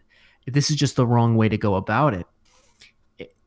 So it has nothing to do with, I'm not against anything like with your example with Tomorrowland earlier. And I don't know if I've cut you off before you've arrived at your point. I probably have. Okay, then I'll shut up. So the point I was going to make was what if these IP-based rides is a good thing in the sense that they're not going to live as long, possibly. I mean, even myself, Matt can say this, I've been saying for like a year now that I don't think Star Wars Land is going to last nearly as long as people have been saying it will. I think that in 5 to 10 years, we're going to be looking at them completely remodeling and replacing the area that we now know as Star Wars Galaxy's Edge. So my question is, what if that's kind of like a good thing? What if that means that that we can get new experiences more often instead of having to sit around and watch things like Tarzan's Treehouse stay where it is? Good point. I think the company wants them to stay as long as possible. I Yeah. think the company believes that they are making, as they say, as the favorite corporate marketing triggering phrase of what they're doing with Epcot. You know, more timeless, more relevant, more Disney. I don't know. That's a whole other conversation. They really believe that Mission Breakout is more and the Guardians of the Galaxy coaster they're putting in Epcot and Star Wars Land is more timeless, more relevant, and more Disney than ever before, and it's going to stand the test of time. Well, They are going to try very hard to make sure these new expensive additions to the park have a longevity of 50 years, because that will be the true return on the investment, which is why Bob Iger can't answer that question. well, in my Matt, opinion, what do you think? Mission Breakout and even Tower of Terror is not gonna be like you guys have been saying. It's gonna be around for a long time. Not, in my opinion, not because of the Guardians of the Galaxy IP, but just because of the ride system itself. Because it's the only, attraction like that in the parks, and it's an amazing attraction. Even when it was Tower of Terror, I loved it. But you can really just slap any theme on Mission Breakout. Like they did with Mission Breakout, but I feel like the ride, the attraction itself, the way it's designed, the ride vehicles, all that kind of stuff, I feel like that really carries that attraction. I don't know if I agree, because one of the problems I have with Mission Breakout is that it feels like an overlay, and it's so its attempt at story, because of the layout that already exists, it falls short. Yeah, because it's trying to fit a mold. Mm-hmm. Now I agree with you in terms of, and Alex and I had a strong disagreement about this some months back, but I agree with that point in regards to Flight of Passage. I think it's the ride experience that people are exhilarated by, more so than the fact that it's affiliated with the franchise nobody cares about. Exactly, yeah. So I think that's the better example for that. And I do think that's why Flight of Passage will be there for a very long time. But I think there has to be more of a focus on overall ideas and experiences and stories, and than just ride system, cool ride systems alone. And I think there is more of a focus on cool ride systems that they can slap IPs on, which is why we're getting more thrill rides than deeply immersive experiences like Pirates of the Caribbean. Yeah, I agree. I agree with you about the Flight of Passage thing too. I mean, granted, I've never been to Pandora. What is it even called? Pandora, that's what it's called. Yeah, I've never been. Pandora. Yeah, I've never been there personally, but from what I've seen, from the video, from the pictures, I would go there if it wasn't themed to Avatar. I would go there if it was themed to some other random movie, or some other fascinating geographical location on our planet. Exactly. It's not the IP that does it, for at least when it comes to Pandora, in my opinion. It's not the stupid Avatar IP that makes the land. It's the immersiveness of the land. It's the scope of the land, the beauty of the land. It's a really beautiful land. I feel like people don't give it enough credit when it comes to that. Having been there, there's a lot of beautiful things in that land. My issue with it is that there's really nothing to explore. It's a courtyard. It's a courtyard for two attractions with long lines. There's no land to explore. There's no winding streets. There's no forest trail, like what makes the other lands in Animal Kingdom so inspired. You're in a village, and you can explore it. And there's a trail you can go and see real animals, and go in the back. There's a safari waiting for you to go explore the animal reserve. You know, same thing with the India themed area. There's just so much more. That things that make lands work in parks is the idea of curiosity and exploration, and that doesn't exist in Pandora. Now, I have something to say to the viewers watching. And it has to do with the rides and things like that. I mean, I think, see, there's a lot of people who, like us, don't think that every ride needs to be an IP. And there's also something to be said about, you know, about people who blame the company for the ones putting in all these IP rides. And yes, they're the ones building the IPs. But let's not forget, the reason why they're building these IPs is because people are clicking through those turnstiles into the IP-based rides. You know, if IPs didn't show to be so strong in popularity, the company would still be doing a lot more, you know, original-based stuff. It's the same thing with bad movies. You know, like, a lot of people don't like how Hollywood is creating all these bad movies, especially me. I don't like it. But the difference between me and those people is that when I see a bad movie about to come out, I don't go watch it, because I don't want to show them with my movie ticket that I'm supporting this movie. Exactly. You know, and I think that so many people want to blame the companies for putting out all this bad content, be it movies or rides. But honestly, it's the people who are paying for admission who are doing that, who are, you know, putting the nail in the coffin with the entertainment industry, both theme park and movie wise. And I think that people need to, first of all, demand more diversity and higher quality in terms of storytelling and immersiveness and all that. I'm speaking about both movies and theme parks, but also I think that the other thing too is that if you look at it, today's modern Disneyland culture is that people expect every new ride to be an and I think that's a really big expectation. And I exactly, very well said. Yeah, it's just it's a little sad when you think about it, because, you know, just 6 years ago, Cars Land came out with one e-ticket and then two other various ticket type rides. But now you look at Star Wars Galaxy's Edge and it's like, oh, right off the bat, 2 e-ticket rides. You know, and exactly. Yeah, it's just people expect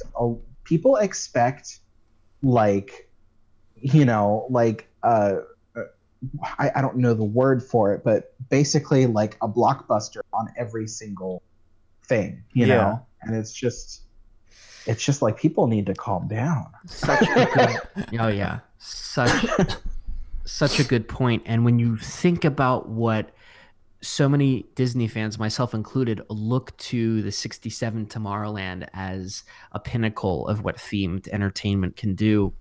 And when you break down the land, think about the diversity of the varying types of experiences. You have an e-ticket.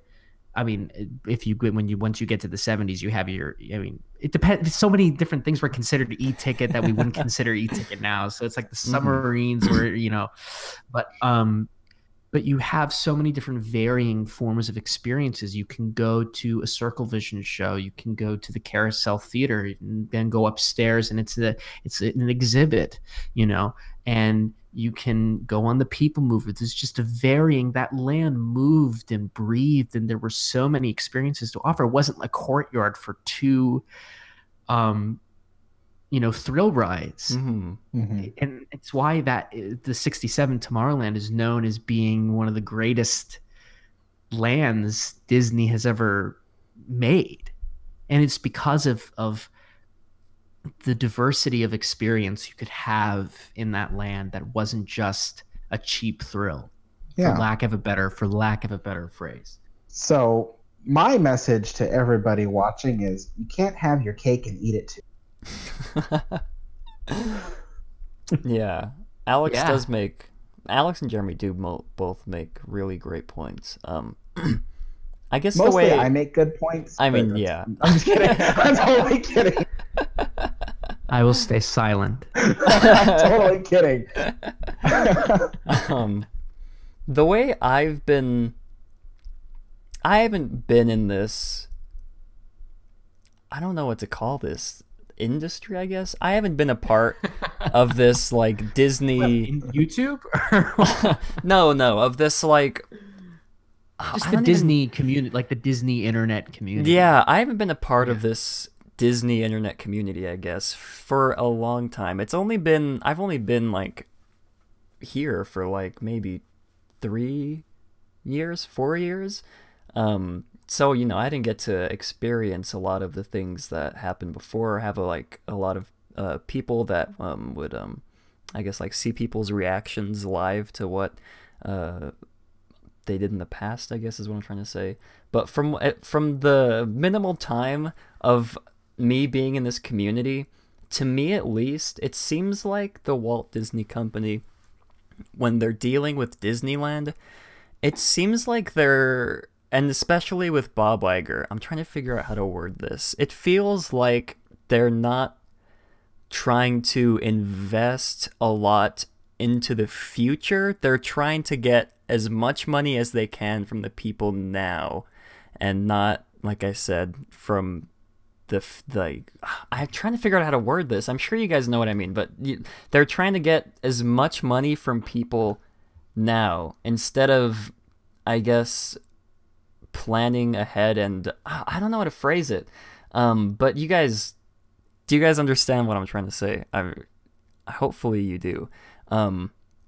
Yeah, that's at least from my opinion, that's what it looks like the company's doing, especially with I guess Mission Breakout is like a really good example for that, because the Guardians of the Galaxy 1 was such a big hit. I think it was 2014 it came out, and then in 2016 Guardians of the Galaxy made, was it like $1 billion? So it made a lot of money. And then not even maybe like 6 months later, Disney announced that they were going to be overlaying Tower of Terror. I mean, then again, I don't know how long they were planning on overlaying Tower of Terror for Guardians of the Galaxy, but it just seemed like a very spur of the moment decision because of the breakout hit that Guardians of the Galaxy was.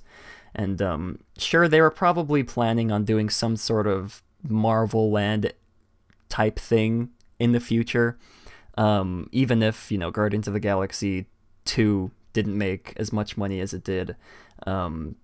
Short-term thinking, that's a good way of phrasing it, T-Will. That's in my opinion, that's what I've seen a lot come out of the company these past few years. Not enough long-term thinking. Thank you, T-Will, for helping me make my point. But yeah, that's how I've been feeling these past few years. I don't know if you guys agree or not. I don't know if you guys watching agree or not, but yeah. Very succinct, yes. I think at the end of the day, in summation, yeah, it was just like short-term thinking versus long-term thinking. Yeah, it's just, I don't know. It's just really interesting. I never thought that, I mean, I guess Alex or one of you guys said that Bob Iger has been the best CEO money-wise when it comes to making the company as much money as they can. And almost every month or so you see that's true. Yeah, we were even just talking about it at the beginning. Like 4 years in a row making, what was it, like $4 billion? You guys remember. And it's almost like every month you see these new upcharges being added to the park, like date night at Disneyland in February, which is for Valentine's Day. That's coming. And then there's going to be another one sometime later this year. And I just saw somewhere on it might have been Twitter, of like an Animal Kingdom After Dark thing where you could sign up, pay for that. And even with the previews of, what is it, of Pixar Pier, the $300 preview of Pixar Pier. And I think there was one for Guardians of the Galaxy too.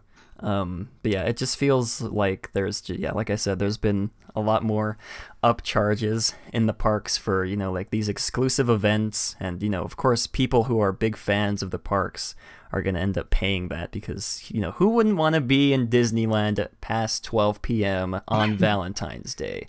That's pretty epic. And I'm sure you get like cardboard cutouts you get to take pictures of. Maybe Elvis, a cardboard cutout of Elvis will be there. I don't know. But yeah, that's just my observation of being in this community for such a short time. Mm-hmm. You guys can continue talking about what you want, but I think we've touched on everything, and we've stated our minds, and we would just be repeating ourselves at this point if we kept talking about all this. Okay. Yeah, and I really should be going. Oh, yeah. Okay. I forgot Alex had to leave. It's been like 2 hours almost. All right. Well, But it's been a great 2 hours. It's been too long Yeah. since I've been on the show. It's been a thrill. This has been a really great show, actually, when it comes to the topics and stuff like that. Oh yeah, wonderful. Well, Alex, I guess this is where we leave you off. Jeremy and I will continue the show from here on out. All right, guys, you carry that torch for me. Carry it high and carry it proud. We will not let the torch I go will. out, Alex. Do not worry. Looks like my bus has stopped. Okay. Well, I guess All right. everybody say goodbye, Alex. Bye, Alex. Bye, Goodbye, Alex. everybody. Oh, wow, that was fast. He just dipped right on out of here. Boom. Okay. Yeah. Well, I do have there are a couple more points from the article that I'd like to point out. Oh, all right. Let's talk. But before we do that, I do want to acknowledge, you guys did mention that Bob Iger was not specifically talking about Expedition Everest in his quote, which I don't know. It could go either way, but then again, they did remove that part of the quote from the article, so it's kind of suspect No, but to me. I think the irony with it is, I think really the core of the backlash is that it seems like he's so ignorant to the fact that he described an experience so dismissively that actually already exists and is really popular and well liked in the parks. I think that's really the core of the backlash, and I agree with that. I mean, I never believe in mob mentality, but I do think that's interesting.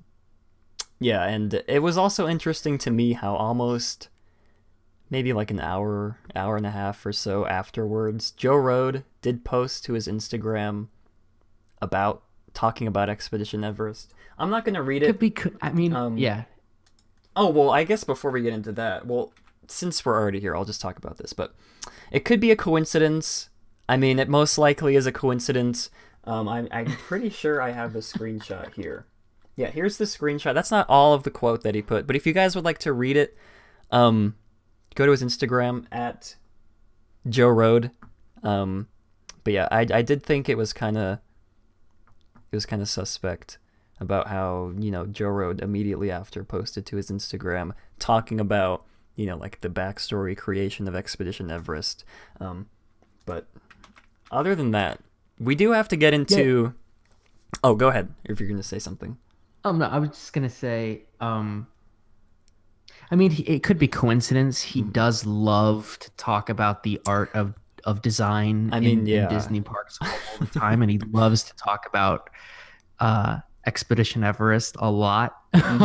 Yeah. So it could have been coincidence.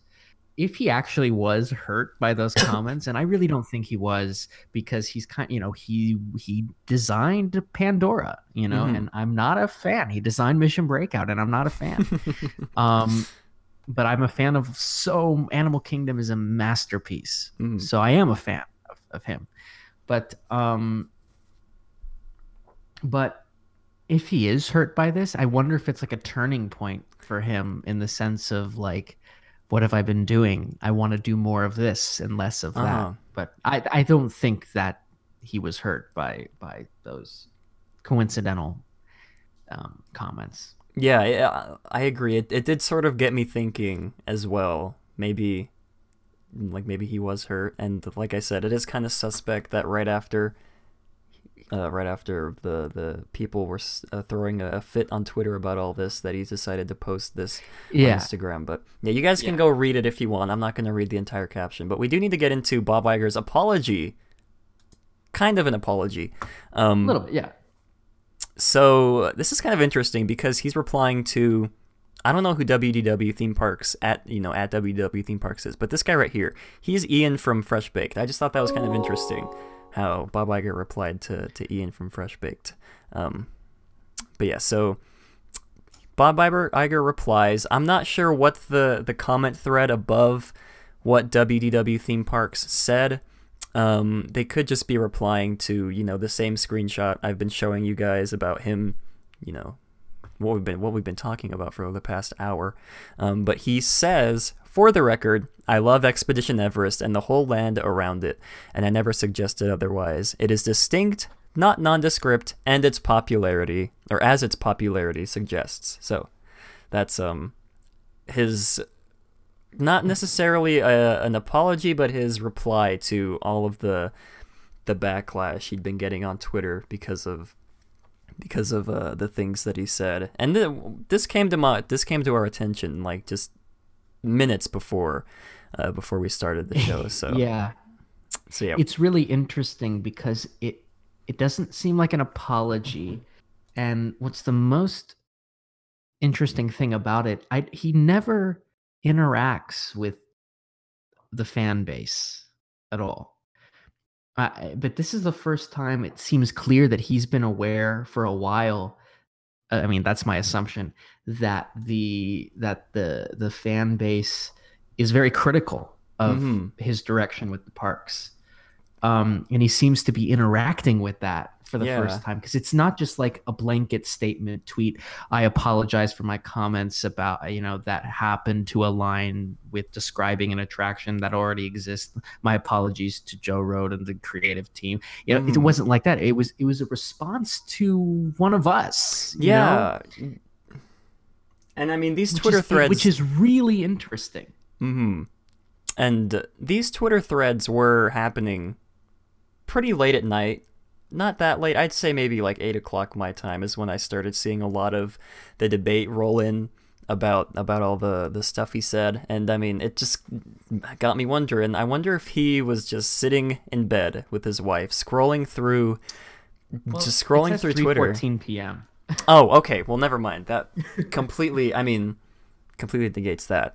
But I mean, it still makes me wonder if if he was just like sitting down, scrolling through everything that the people on Twitter have been saying about how he's been handling the parks. And I wonder, I don't know what to think. I just think it's very interesting, like I said, that he replied to, like I said, I don't know who WW Theme Parks is, but yeah. It's interesting because it's a direct response to the fan community, not that's very interesting. And if he hasn't already been aware of all of our feelings about the parks, maybe he'll dig deeper into Diz Twitter. I hate that phrase too. Yeah. But I'm sure he already is aware. But this is interesting. Yeah, so if you guys would like to start some sort of conspiracy theory, this would be a key point. Don't start a conspiracy.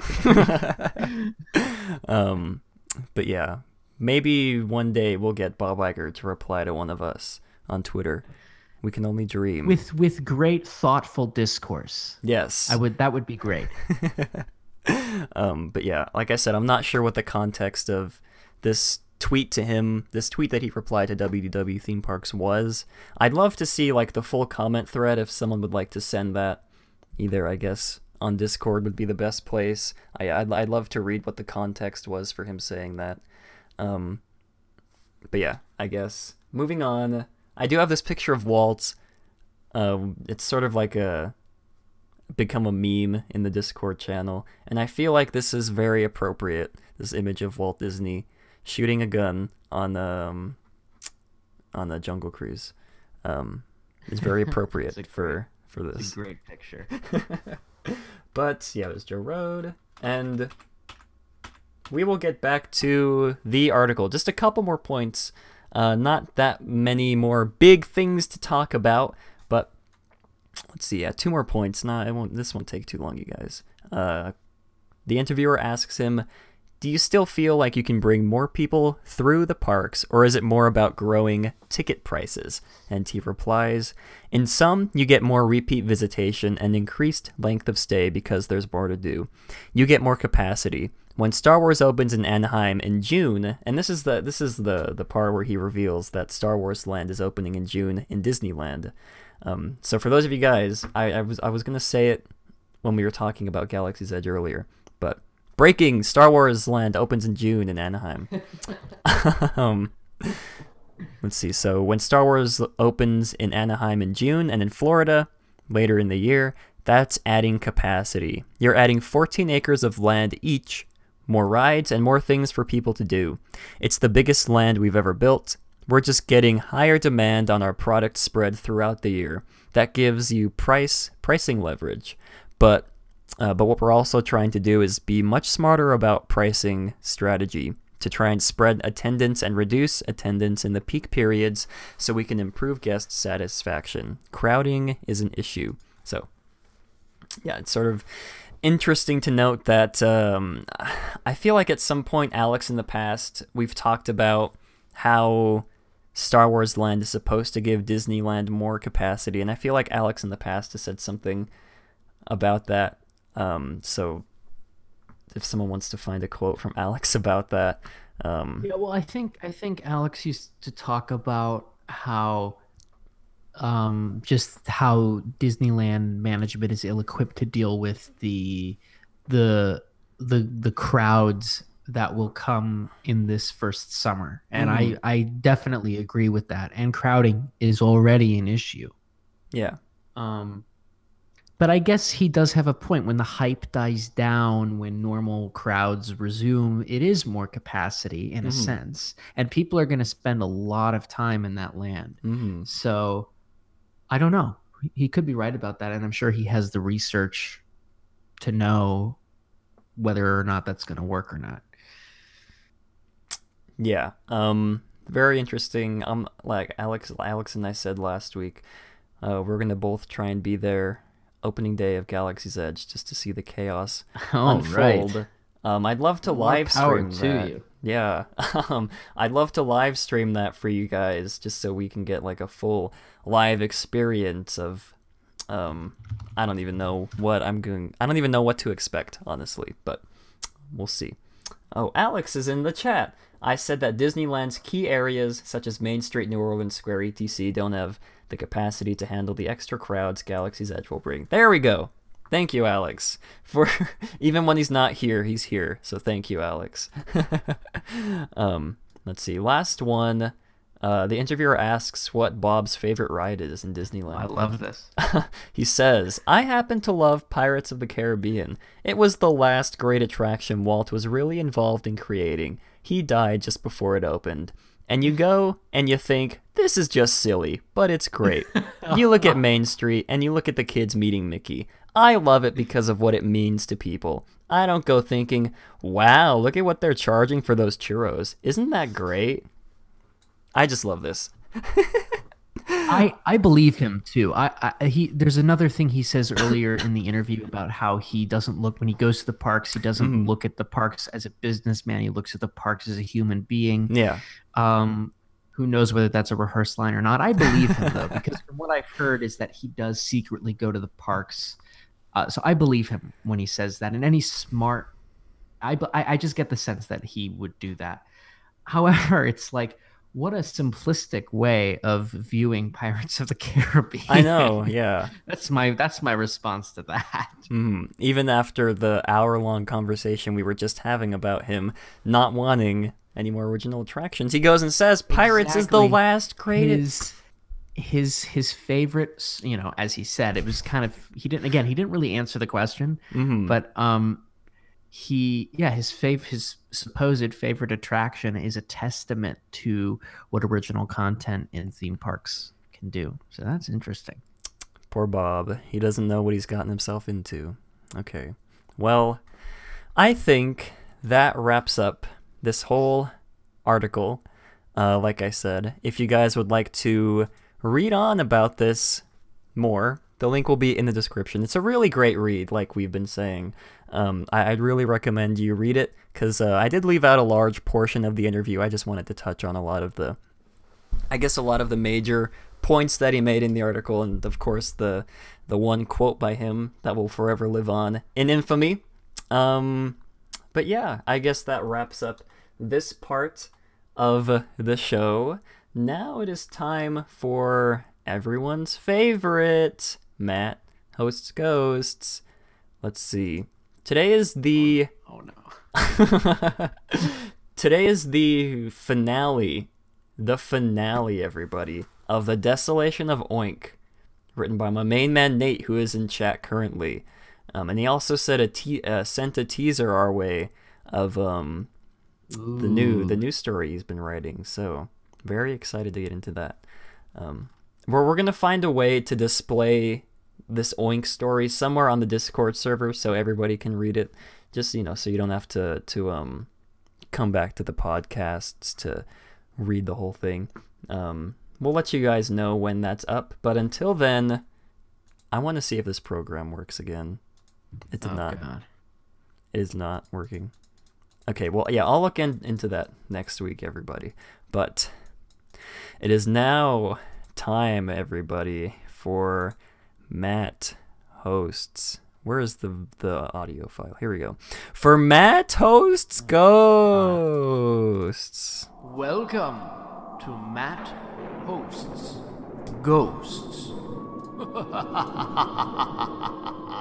Ooh, spooky. The worst Paul Frees impersonation ever. I love it, personally. Alex loves it. I think you did a really great job. Okay, so I won't leave you guys high and dry. I'm just going to get right into this. This is The Desolation of Oink, Act 3, Part 2. If you missed any part of the story, go back the past, how long has it been? Like 5 weeks already? We've been reading this. Yeah, if you missed any of it, go back to the end of each other episode we've been airing. And yeah, this is the finale. Let's get right into it. The battle to save Disneyland has begun. Matt Thanos, a manifestation of the YouTuber, has risen from dormancy to fight Oink. While Oink's pet Monstro has grown stronger, a far powerful beast has been awakened after a year of slumber. Sam says, "We've awakened Elliot the Dragon just as you asked. What should we do next?" Matt Thanos replies, "Oink has amassed an army of company executives. Although we have powerful assets at our disposal, Oink's forces are too overwhelming. We won't be able to stop them all." Walt Disney says, "I have an idea." Just like in Fantasia, Walt Disney summons an army of brooms, marching and ready for orders. Matt Thanos says, "Very good. Jeremy and Crazy, I want you to lead the army of brooms. Sam and Mateo will lead Elliot the Dragon. Walt and I will confront Oink. Are all of us ready?" The Mountaineers all reply, "Yes." Matt Thanos says, "Now is the time." All of their forces have gathered at the battleground at the same time, meeting another face to face. Walt Disney and Matt Thanos go to confront Oink in the middle. Oink says, Make it easy for yourselves and surrender your forces while you can. You are about to make a grave mistake. Disneyland will be mine, and I will not be stopped." Walt Disney replies, "Not if I have anything to say about it, and I do. Disneyland is not the place for cheap amusements. I have had artists create experiences that the worlds have never seen. All you want to do is easy and cheap." Oink replies, "Easy and cheap, huh? The first thing I'll do once I take over Disneyland is destroy great moments with Mr. Lincoln, and in its place, I'll put in a dance party. A dance party with crappy EDM music blasting all over the park." Oink has crossed the line. In a fit of rage, Walt Disney punched Oink in the face. His army of executive charged at Walt, but Matt Thanos stops them in time. The armies have begun to clash, with each side dealing major blows. Blood and pieces of wood were everywhere. Monstro lunges at Sam and Mateo attempting to eat them, but luckily Elliot the dragon comes to the rescue, and a greater battle ensues in the skies above Disneyland. Meanwhile, Matt Thanos and Walt Disney have fought Oink on the ground. The three contenders were roughed up and bruised. Walt collapsed of exhaustion after giving a flurry of punches from Oink. Oink says, "This is the end for you, Walt. I told you and Grimace from McDonald's to leave quietly, but you only made this harder for yourselves. Face it, your dream is dead, and you'll be with it." Walt replies, "That's where you're mistaken, my friend. My most trusted artists and I have created the Mountaineers to uphold the integrity of everything we have done. If people like the Mountaineers are still around, then my dream will live on forever." Matt Thanos grabbed Oink by his throat and snapped his fingers. All of a sudden, everything around them turned to dust. The mass army of executives, his pet Monstro, and his plans for Pixar Pier. Oink screams, "No! No!" As the dust settled, Matt Thanos threw Oink to the ground. Oink, now without his powers, was at the mercy of Matt Thanos and Walt Disney. Matt Thanos says, "Oink is weak and powerless. Shall I finish him?" Walt replies, "No, absolutely not. Everything he wanted to do was terrible, but he doesn't deserve to be executed." Sam says, "I might have an idea." All of a sudden, Oink appeared in a dark room bolted to a chair marked with a specific message. "Do not destroy. Ship to the Walt Disney Archives." Oink was placed in the abandoned show building for Epcot's Cranium Command as punishment for his crimes. With Oink now defeated, Matt Thanos returned to his true form. After the battle was fought and won, the bright sun and clouds returned to the sky. A bright beam of light shined on Walt Disney. The YouTuber replies, "Well, what happened to Walt?" Or, "Well, what happens here, Walt?" Walt Disney says, "My work here is done. I have done everything I could to help you. Now it's your turn to lead the Mountaineers and protect Disneyland. We have only won a battle to a greater war. I have the faith that you and your friends will do what is right." The YouTuber replies, "What if people lose sight in everything you set out to do? What if people lose faith in Disney?" Walt Disney replies, "They won't. You kids and I are from different times, but you understand me far better than just some executive in a boardroom. Stay great." Walt Disney is finally at peace, knowing that his dream would be safe. Through the bright beam of light, Walt Disney returned to heaven to finally rest and enjoy himself and his family. Sam says, "What should we do with Elliot and the rest of the electrical parade?" The YouTuber replies, "If Oink escapes, he'll want to destroy them and possibly other retired attractions. I know where they'll be safe." Elliot and the rest of the electrical parade floats were taken to a secret warehouse in an undisclosed location. This wasn't any old warehouse. It was a warehouse that felt alive. Retired Disneyland attractions continued to live beautifully in a place that felt like home. The YouTuber and the Mountaineers were still hard at work continuing to protect Walt Disney's dream and making sure he will be remembered for generations to come. The end. And then at the end it says, "The Desolation of Oink is dedicated to Matterhorn Matt and all the amazing people in the Discord server. I can't wait to write more for you guys. Nate." Nate! That was amazing. Well done. That was the greatest thing I've ever read, Nate. Really, this is amazing. Thank you for writing this. You know what's... I mean, I can't believe it. That last moment, I had just a flashback. It just came to me suddenly. I haven't thought about this or even remembered it until this moment, but I think my dad, when I was just a wee little baby, used to make up stories about Disneyland lore and stuff. And I think there was one little plot line he had about like a warehouse or something filled with extinct attractions. And it used to make me so curious about it. And that just reminded me of that. Wow. you tapped into something very deep, Nate. I don't even think you realized. No, that was great, though. Yeah, thank you, Nate. We really do appreciate the story, and we will display it with pride on the Discord server. Just send me the link to the full... We'll have someone come up with, draw some cover art for it, too. It will be amazing. Yeah, we'll display this on the Discord server for every new person to read. I guess I should also read his teaser for the next story he's writing. This is House of Vengeance, inspired by The Godfather and Disney's Phantom Manor. The Lombardo family. The Lombardo family is a powerful crime family from Sicily that emigrated to the United States in the late 1800s. The patriarch Francesco is highly respected and feared.